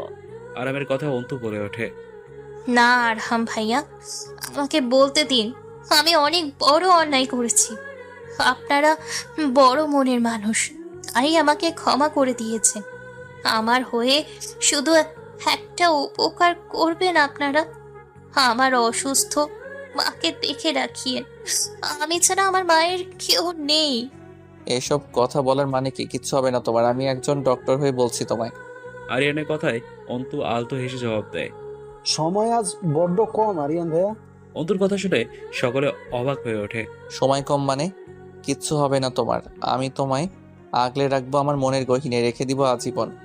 আমি তো সব সময় আপনার মনের গহীনেই ছিলাম, আছি, আজীবন থেকে যাব। এখন আমাকে আমাদের ক্ষণিকের ভালোবাসার স্মৃতিকে নিয়ে বিদায় নিতে হবে। বিচ্ছেদ যে আসন্ন। আমাদের ভালোবাসার কাছে দুনিয়ার সকল বিচ্ছেদ ফিকে হয়ে যাবে অন্তু। তুমি থেকে যাও শুধু। থেকে গেলাম আপনার হয়ে, কথা দিলাম। আমি না থাকলেও আপনি সর্বদা আমায় ক্ষণে ক্ষণে প্রকৃতির মধ্যে উপলব্ধি করবেন। ভালোবাসি, বড্ড বেশি ভালোবাসি আপনাকে। আমি বেইমানি করলেও আপনার ভালোবাসায় কোনো মিথ্যে ছিল না আরিয়ান ভাইয়া। আরিয়ান শুধু চুপচাপ হাত মুঠো করে অন্তুর কথা শুনে যাচ্ছে। হুট করে অন্তুর শ্বাসকষ্ট বেড়ে যায়। চোখে মুখে ভয়ঙ্কর অন্ধকার হানা দিচ্ছে। মৃত্যু যে আজ তার আসন্ন তা নিয়ে কোনো সন্দেহ নেই। তবুও বহু কষ্টে সে আরিয়ানের দিকে হাত বাড়িয়ে অনুনয়ের সুরে বলে, শেষবারের মতো আমায় একটু ভালোবাসা দিবেন আরিয়ান। আমার চেয়ে আপনার ভালোবাসা বড্ড বেশি প্রয়োজন। আরিয়ান ছুটে গিয়ে শক্ত করে অন্তু করে বুকে জড়িয়ে পরম ভালোবাসা দিয়ে ললাটে ভালোবাসার স্পর্শ রেখে দিয়ে বিড়বিড়িয়ে পড়ে, তোমায় আমি হৃদ পাঁজারে আবদ্ধ করে রাখবো, কোথাও যেতে পারবে না তুমি। অন্তু মুচকি এসে আরিয়ানের শার্টের কলার চেপে ধরে আস্তে আস্তে আরিয়ানের বুকে ঢলে পড়ে। তার শরীর ধীরে ধীরে ঠান্ডা হয়ে আসে। স্পন্দন থেমে যায়। আরিয়ান তা উপলব্ধি করতে পারে। আরিয়ানের আঁকিজোড়া বেয়ে টুকটুক করে জল পড়ে। অন্তু নিবদ্ধ আঁকিজোড়াতে গড়িয়ে পড়ে। মেয়ের মৃত্যুতে অজ্ঞান হয়ে পড়ে অন্তুর মা। আরামও মাথা চেপে বসে পড়ে। মেহবিন স্তব্ধ হয়ে পড়ে। মায়েরা এসে এমন দৃশ্য দেখে কেঁদে ফেলে। আরিয়ান অন্তর মৃতদেহকে আঁকড়ে ধরে বসে থাকে। হুট করে কারো হাতের শীতল স্পর্শে কেঁপে উঠতে নিজের শাড়ি খামচে ধরলো মেহবিন। আখিজোর অদ্ভুত ভালো লাগা নিয়ে নিবদ্ধ করে ফেললো। কারণ সে জানে বরাবরের মতো তার সামনে তার ভালোবাসার মানুষ, তার আরহাম সাহেব রয়েছে। আরহাম হাত বাড়িয়ে মেহবিনের ললাটের চুমু দিয়ে ললাটের টিপখানা ঠিক করে দিল। হলুদ রঙের শাড়ি, তার সাথে কাঠগোলাপের গয়নাতে অপরূপ সুফ্রের ন্যায় সৌন্দর্য ফুটে উঠেছে তার প্রেয়সীর মুখশ্রীতে। মুখে নেই কোনো আলাদা কৃত্রিম সাজের ছোঁয়া। আরামের নির্দেশে মেহবিনের মুখশ্রীতে কোনো প্রকার কৃত্রিম মেকআপের প্রহ্লাদ দেয়া হয়নি। সাধারণ সাজের মাঝে অসাধারণ সৌন্দর্য ফুটে ওঠে মেহবিনের। আজ মেহবিন এবং আরামের গায়ে হলুদ। হ্যাঁ, আজ শত বাধা অতিক্রম করে আবারও এক হতে চলেছে তারা। অন্তু মারা যাওয়ার 3 মাস পেরিয়ে গিয়েছে। এই 3 মাসে মেহবিন নিজের বাড়িতেই ছিল তার বাবার সাথে। কারণ সামনে তার ইয়ার চেঞ্জ পরীক্ষা ছিল। শিরিন বেগম ঠিক করেছিলেন পরীক্ষা শেষে অনুষ্ঠান করে ঘরের বউকে স্বীকৃতি দিয়ে ঘরে তুলবেন। অন্তু চলে যাওয়াতে সকলের মনের উপর বেশ প্রভাব পড়েছিল। বিশেষ করে আরিনের উপর বেশি ক্ষতিকর প্রভাব পড়ে। সে এক প্রকার ছন্নছাড়া হয়ে গিয়েছে। যদিও সকলের সামনে নিজেকে ঠিক দেখালেও দিন শেষে রাতের অন্ধকারে অন্তুর বিরহে তার বুক কেঁদে ওঠে। অভ্র অস্ট্রেলিয়াতে চলে গিয়েছে। সেই ধর্ষক এবং মিসেস জুলি এখনো জেলে। তাদের রায় এখনো আদালতে দেয়নি। তবে কেস চলছে। সব মিলিয়ে সব প্রতিকূলতাকে কাটিয়ে আরহাম এবং মেহবিনের কালকে আবারও বিয়ে সম্পূর্ণ হবে। মেহবিনের ঘরে তার কাজিনরা তাকে সাজিয়ে চলে গিয়েছে। তখনই সকলের অগোচরে সেখানে হুট করে আরহাম চলে আসে। আরহামের ছোঁয়ায় মেহবিনের লজ্জায় মুখ ফিরিয়ে চলে যেতে নিলে আরহাম মেহবিনের হাত খপ করে ধরে তার মুখ মেহবিনের কানের নিকট নিয়ে ফিসফিসিয়ে আওড়ালো। ওগো হৃদয় হরণী, আমার হৃদয়খানা চুরি করে পালিয়ে যাচ্ছ? ভুলে যেও না, অফিসার আরহামের চোখ ফাঁকি দেওয়া এত সহজ না। আমি চুরি করেছি আপনার হৃদয়? ইস, বললেই হলো। মেহবিন কিছুটা তুতলিয়ে কথাটি বলে মেজের দিকে তাকিয়ে বলল। আরহাম মেহবিনকে টেনে মেহবিনের ললাটে থাকা কেশগুলো আলতো করে সরিয়ে কানে গুঁজে দিয়ে বলল। চুরি তো অবশ্যই করেছ, তাও আবার বিরাট চুরি, হৃদয় হরণের মতো চুরি। এর শাস্তি বেশ কঠিন হবে কিন্তু। সামান্য হৃদয়টুকুই তো চুরি করেছি, তাতে কি এমন মহাভারত অশুদ্ধ হয়ে গেল শুনি? মেহবিন মুখ বেঁকিয়ে প্রশ্ন করলো আরহামকে। আরহাম আলতো হেসে জবাব দিয়ে বলল। বেশ বিরাট ক্ষতি হয়ে গিয়েছে ম্যাম। আমার হৃদয় জুড়ে আপনি এমনভাবে বিচরণ করছেন, আমার সাধ্যে নেই আপনাকে দূরে সরানোর। মেহবিন চুপ থাকলে আরহাম আবারও বলে ওঠে। কখনো ছেড়ে যেও না প্রেয়সী, তুমি যে আমার ব্যক্তিগত সুখ। মেহবিন আরহামের বুকে মাথা রেখে উত্তর দেয়। কখনো ছেড়ে যাব না। মৃত্যু ব্যতীত কেউ আপনার থেকে আমায় আলাদা করতে পারবে না। দরজার ওপাশ থেকে ডাক পড়তে আরাম এবং মেহেনের হুঁশ ফিরে আসে। সকল কাজিনেরা মেহবিন এবং আরামকে একত্র দেখে হু হুয়া করে হেসে ওঠে। একজন হাসতে হাসতে বলে। কি আরাম ভাই, বউকে না দেখে থাকতে পারছো না? আরেকজন তাল মিলিয়ে বলল। মেহবি নাকি কম যায় নাকি? দেখছিস না কিভাবে বরকে জড়িয়ে রয়েছে, যেন কেউ এসে ওর এত হ্যান্ডসাম বরটুকু টুকুস করে নিয়ে চলে যাবে। আরেক দফা সবাই হেসে উঠল। মেহবিন তৎক্ষণাৎ আরামকে ছেড়ে দিয়ে শাড়ির আঁচল ধরে বারবার মুছড়ে যাচ্ছে হাত। আরাম নিচের দিকে তাকিয়ে আলতো করে মুচকি হাসে। মেহবিন এক পলক সে হাসির দিকে তাকায়। আরামের আলতো মুচকি হাসি যেন তার সৌন্দর্যকে দ্বিগুণ বৃদ্ধি করে তুলেছে। আরাম এবং মেহবিনকে স্টেজে নিয়ে যাওয়া হয়, কিন্তু আরাম বায়না ধরেছে তার বউকে সে সর্বপ্রথম হলুদ লাগিয়ে দেবে। আরামের আবদারে সে আলতো করে মেহবিনের ললাটে সামান্য হলুদ ছুঁয়ে দিয়ে চুমু দিয়ে দেয়। সকলে তাদেরকে মুচকি মুচকি হাসতে থাকে। মেহবিন তাতে আরেক দফা লজ্জা পেলেও আরামের তাতে বিন্দুমাত্র লজ্জাও নেই। সে তো হাতে হাত দিতে লজ্জাবতী বউকে দেখতে ব্যস্ত। আরাম ফিসফিস করে শুধায়। ওগো আমার লজ্জাবতী, এখনই সব লজ্জা পেয়ে বসলে বুঝি চলবে? বাসরাতের জন্য তো কিছু মনের কুঠিরে জমিয়ে রাখতে পারো, তাই না? আরামের শীতল কথাগুলো শুনে শরীরে এক আলাদা শিহরণ বয়ে যাচ্ছে মেহবিনের। আজই যেন লজ্জায় মেরে ফেলবে আরাম নামক অসভ্য লোকটি। সকলে একে একে এসে মেহবিন এবং আরামকে হলুদ লাগিয়ে যাচ্ছে। দূর থেকে এমন দৃশ্য উপভোগ করে যাচ্ছে অন্য একজন। দুজনকে মুগ্ধ নয়নে দেখে যাচ্ছে মায়েরা। সাদায় কাতার শাড়িতে বেশ সুন্দর লাগছে তাকে। খোপা করে চুল নেই কোনো ফুলের সাজ, থাকবে কি করে? সে একসময় যাকে নিজের খোপাতে ফুল গুজে দেওয়ার অধিকার দিতে চেয়েছিল, সে আজ অন্য কারো। না চাইতেও বুকটা হাহাকার করে ওঠে মায়েরার। চিৎকার করে কাঁদতে চায় আখি চোরা। তবুও প্রিয় মানুষটিকে সুখে দেখে নিজের কাছে ভালো লাগছে তার। সে নিজের ভালোবাসার মানুষকে না পেলেও তার ভালোবাসার মানুষ তার ভালোবাসাকে পেয়েছে। মায়ের স্টেজে যাওয়ার ধৈর্যটুকু পাচ্ছে না। সেখানে গেলে যদি কেঁদে ফেলে, সকলে যদি টের পেয়ে যায় তার মনের গহীনে যে রয়েছে সে তার আর কেউ নয়, স্বয়ং আরহাম, তখন ব্যাপারটা কেমন হবে? তা অত্যন্ত জঘন্য হবে। মায়েরা আরাম এমনকি মেহবিনের বিব্রতকর পরিস্থিতিতে পড়তে পারে, তাই দূরে দাঁড়িয়েই থাকে মায়েরা। শিরিন বেগম এবং আকবর হোসেন নিজের ছেলে মেয়েকে একসাথে দেখে বেশ খুশি। অবশেষে তারা এক হতে চলেছে, কিন্তু শিরিন বেগমের চিন্তা এখনো শেষ হয়নি। আরিয়ানের অবস্থা তাকে ভাবাচ্ছে। ছেলেরা হসপিটালে পড়ে থাকে সারাদিন, রাতে দেরি করে বাসায় ফিরে। সেই সকালে বেরিয়ে পড়ে, শুধুমাত্র নিয়ম করে মাকে ওষুধ খাইয়ে চলে যায়। তার প্রাণবন্ত ছেলের হুট করে কেমন ছন্নাছাড়া হয়ে গেল। নিজের বেস্ট ফ্রেন্ড মেহবিন এবং নিজের বড় ভাইয়ের গায়ে হলুদের প্রোগ্রামে থাকার তার সময় হলো না। এত ব্যস্ত সে, যদিও সব তার অজুহাত। তিনি জানেন তার ছেলে সবকিছু থেকে নিজেকে গুটিয়ে নিচ্ছে। এদিকে তার হাতেও সময় কম। শরীর দিনের পর দিন খারাপ হয়ে যাচ্ছে। বড় ছেলেটি সংসারে হলেও ছোট ছেলেটি কি হবে তা নিয়ে দুশ্চিন্তায় ভুগছেন তিনি। রাত প্রায় 3টার দিকে নিজের গাড়ি নিয়ে বাড়ির গেটে প্রবেশ করে আরিয়ান। বিয়ে বাড়ির সজ্জার ফুটে উঠেছে তালুকদার বাড়িতে। এত রাতেও কি সুন্দর আলোর বেশ রেশ চকচক করছে পুরো বাড়িতে। গভীর রাত হয়, সকলে ঘুমের রাজ্যে পাড়ি দিয়েছে। অন্ধকারের তীব্র যন্ত্রণা শুধু আরিয়ানের মনে বিষাদের দাগ কেটে ফেলেছে। আরিয়ান কিছুক্ষণ আগেও অন্তর মাকে নিজে গিয়ে দেখে এসছে। ভদ্রমহিলাকে নিজের মায়ের মতো যত্ন করে নিজের হসপিটালে চিকিৎসার ব্যবস্থা করে দিয়েছে। আরিয়ান নিজের কক্ষে যায় না। তাদের বাগানের ধারের কাছে একটা সুইমিং পুলের সামনে অন্ধকারের মধ্যে দাঁড়িয়ে মৃদু মৃদু বাতাস এঁকে তাকে ছুঁয়ে দিচ্ছে। গুড়ি গুড়ি বৃষ্টিতে ভিজে যাচ্ছে, তবুও সে ঠায় ঠাঁই নিয়ে দাঁড়িয়ে রয়েছে। বারংবার অন্তুর কথা মনে পড়ছে তার। অনেক ভালোবেসে ফেলেছিল তাকে। তার কথা মতো প্রকৃতির মাঝে নিজের মনের গহীনে থাকা প্রিয়াকে খুঁজে বেড়ায় আরিয়ান উপলব্ধি করে গভীরভাবে। আরিয়ান কিছুক্ষণের জন্য আখিজোড়া বন্ধ করে তার আখিজোড়ায় ভেসে ওঠে অন্তুর হাসি মাখা স্নিগ্ধ মুখশ্রীখানা। বারান্দা দাঁড়িয়ে এক হাতে কফি নিয়ে বৃষ্টি উপভোগ করছিল মায়েরা। আরামের বিয়ে উপলক্ষে সে এখন আরামের বাড়িতে রয়েছে, কিন্তু যত ভালো থাকা নাটক করুক, দিন শেষে আরামকে হারানোর বেদনায় তার বুকটাও হু হু করে কেঁদে ওঠে। তখন তার চোখ যায় বাগানে থাকা একজন বেদনাদায়ক প্রেমিকের দিকে। মৃত প্রেমিকার শোকে একবারে ছন্নছাড়া হয়ে গিয়েছে মানুষটি। মায়েরার মনে পড়ে যায় আরিয়ান আগে কত ঝগড়া করত, কত হাসাতো সকলকে। সেই দিনগুলো বড্ড মিস করছে সে। সেই চঞ্চল ছেলেটির এক বিষাদময় পরিণতি না হলেও পারত। মায়েরা আকাশের পানে তাকিয়ে পড়ে।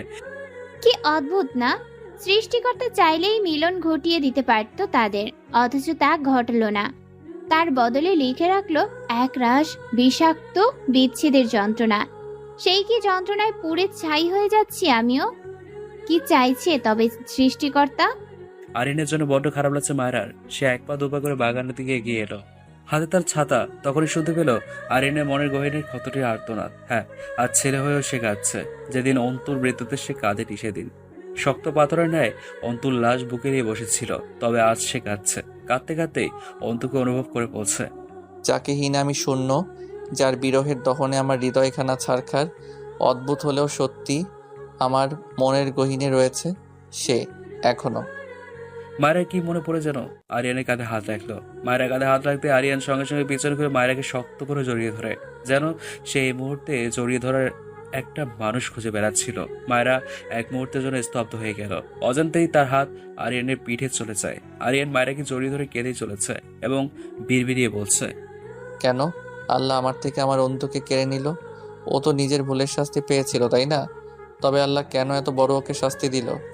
আমিও যে বড্ড শাস্তি পেয়ে যাচ্ছি। আমি পারছি না অন্তুকে ছাড়া থাকতে। প্লিজ ফিরে এসো অন্তু। আরিয়ানের আর্তনাদ মায়ের আঁখি জোড়া বেয়েও জল গড়িয়ে পড়ছে। আরিয়ান বেশ কিছুক্ষণ পর কান্না থামিয়ে যখন উপলব্ধি করছে সে আবেগে মায়াকে জড়িয়ে ধরে রেখেছে, তৎক্ষণাৎ সে মায়েরাকে ছেড়ে দিল। নিজের মাথা নুইয়ে বিনয়ের সহিত কিছুটা অপরাধীর ন্যায় বলে ওঠে, সরি মায়েরা, প্লিজ আমাকে ভুল বোঝো না। আমি আসলে... আরিয়ানকে থামিয়ে আরিয়ানের দিকে একটা ছাতা এগিয়ে দিয়ে বলল, সমস্যা নেই, আমি বুঝেছি। এই নাও ছাতাটা, ভিজে গিয়ে কিন্তু জ্বর এসে পড়বে। তখন তোমার ভাই নিজের বিয়ে ফেলে তোমার পিছনেই ছুটে বেড়াবে, বিশেষ করে তোমার অসুস্থ মা। লাগবে না, কোনো জ্বর টর আসবে না আমার। তুমি এখন চলে যাও, আমি নিজেকে ঠিক সামলাতে পারবো না। আরিয়ান কিছুটা বিরক্ত নিয়েই কথাগুলো বলে পকেট থেকে সিগারেট বের করে নিলে মায়েরা তা নিয়ে দ্রুত ফেলে দেয়। আরিয়ান মায়ের এমন আচরণে চরম ক্ষিপ্ত হয়ে যায়, কেঁপে গিয়ে বলে, সমস্যা কি তোমার? বলছি না চলে যেতে।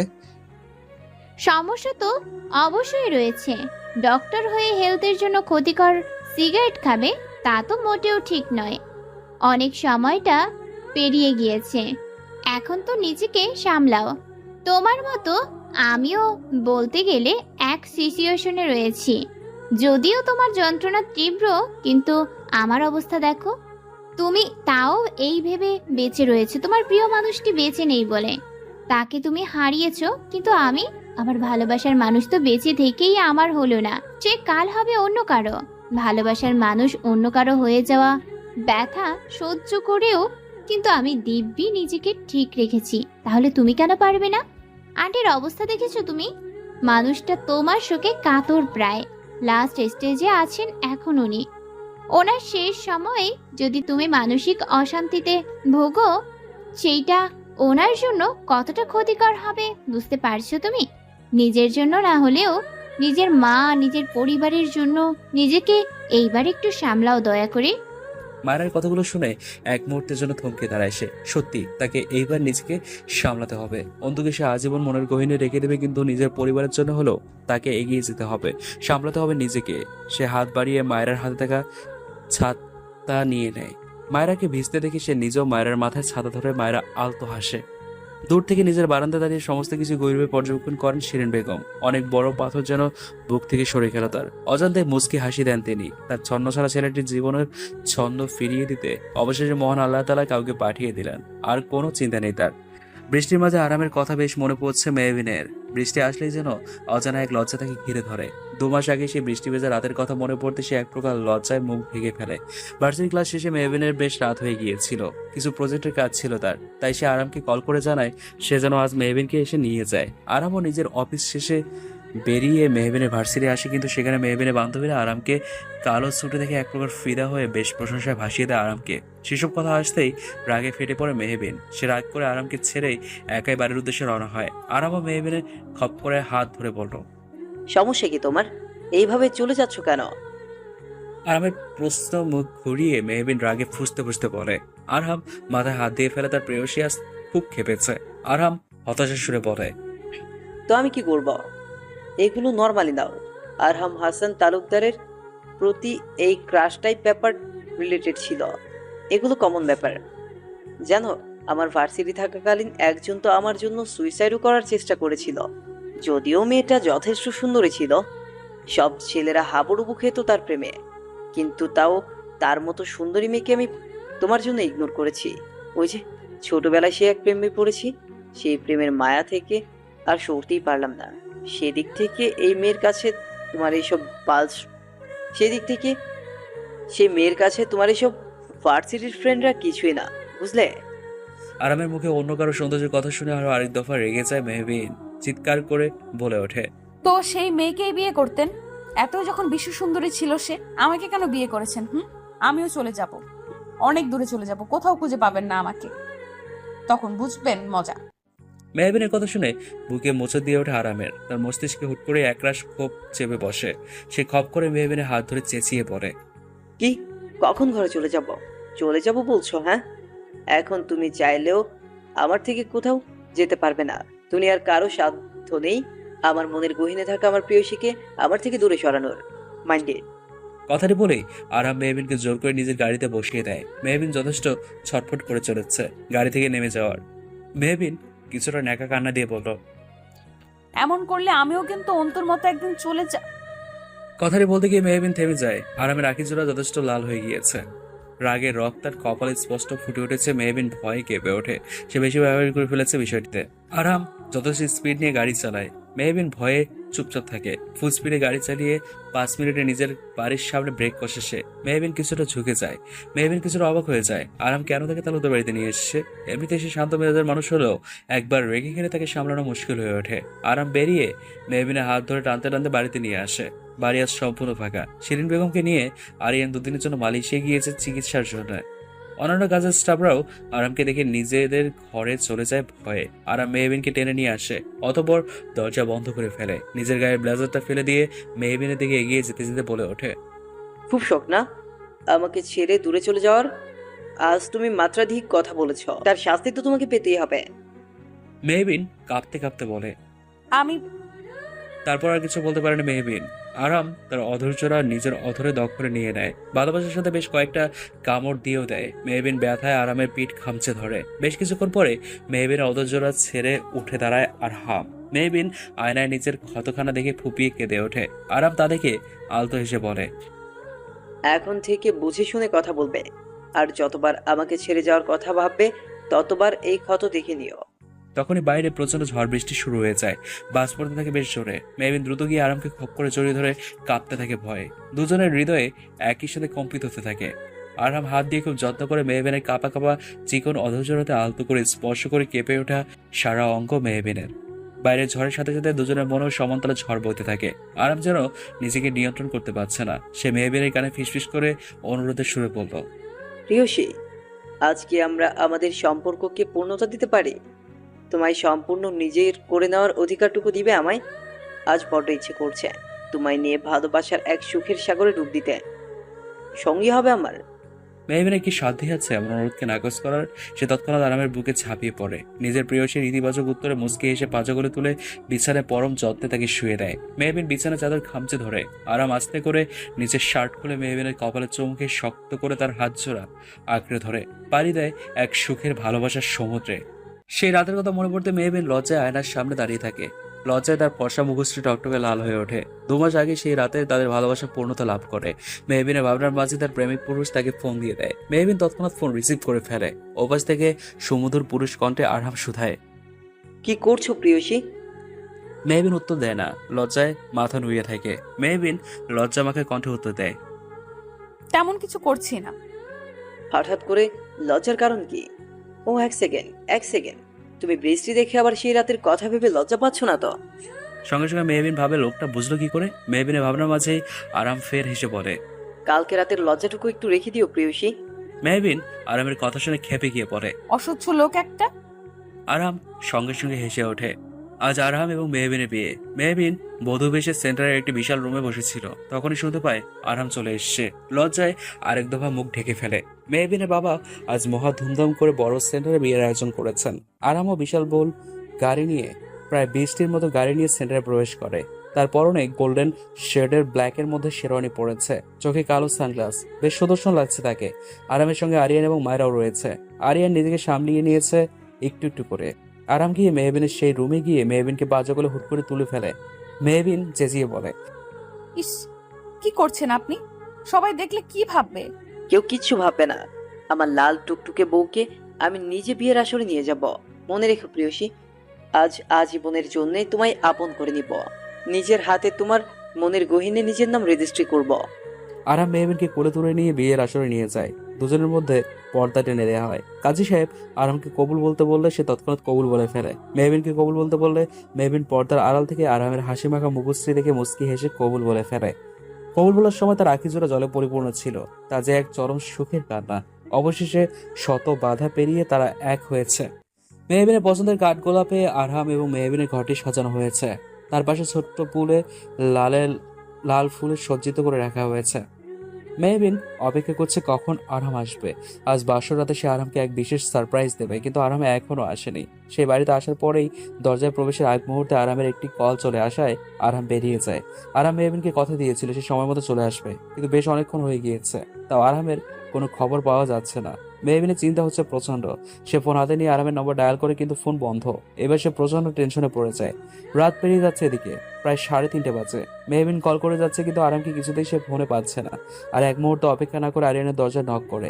আরিয়ান ঘুমাচ্ছিল না, অন্তর পছন্দের এক উপন্যাস পড়ছিল। তাই সে তৎক্ষণাৎ দরজা খুলতে মেহবিনকে হাঁপাতে দেখে বলে, মেহু, কি হয়েছে তোর? তোর ভাই এখনো আসেনি আরিয়া। তোর ভাই এখনো আসেনি আরিয়ান। আমি বুঝতে পারছি না কোথায় সে, ফোনটাও বন্ধ। কি বলিস? বাসরাতে ভাই হঠাৎ কোথায় গেল? আর তুই আমাকে এই কথা এতক্ষণে জানাচ্ছিস?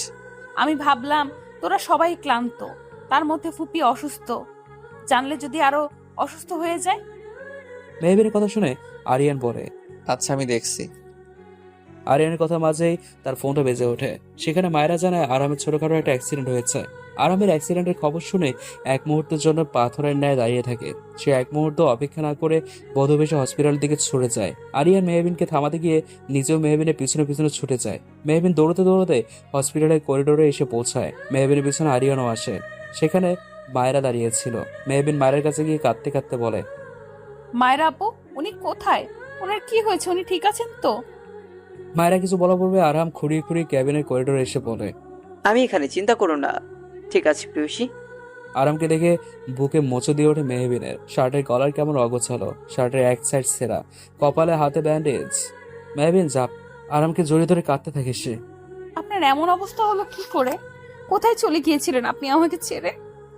আরাম সামান্য হেসে মেহবিনের মাথায় হাত বুলিয়ে বলে, আরে পাগলি, তেমন কিছু হয়নি, শুধু দোষীদের তাদের প্রাপ্য শাস্তিটুকু দেওয়ার ব্যবস্থা করেছি।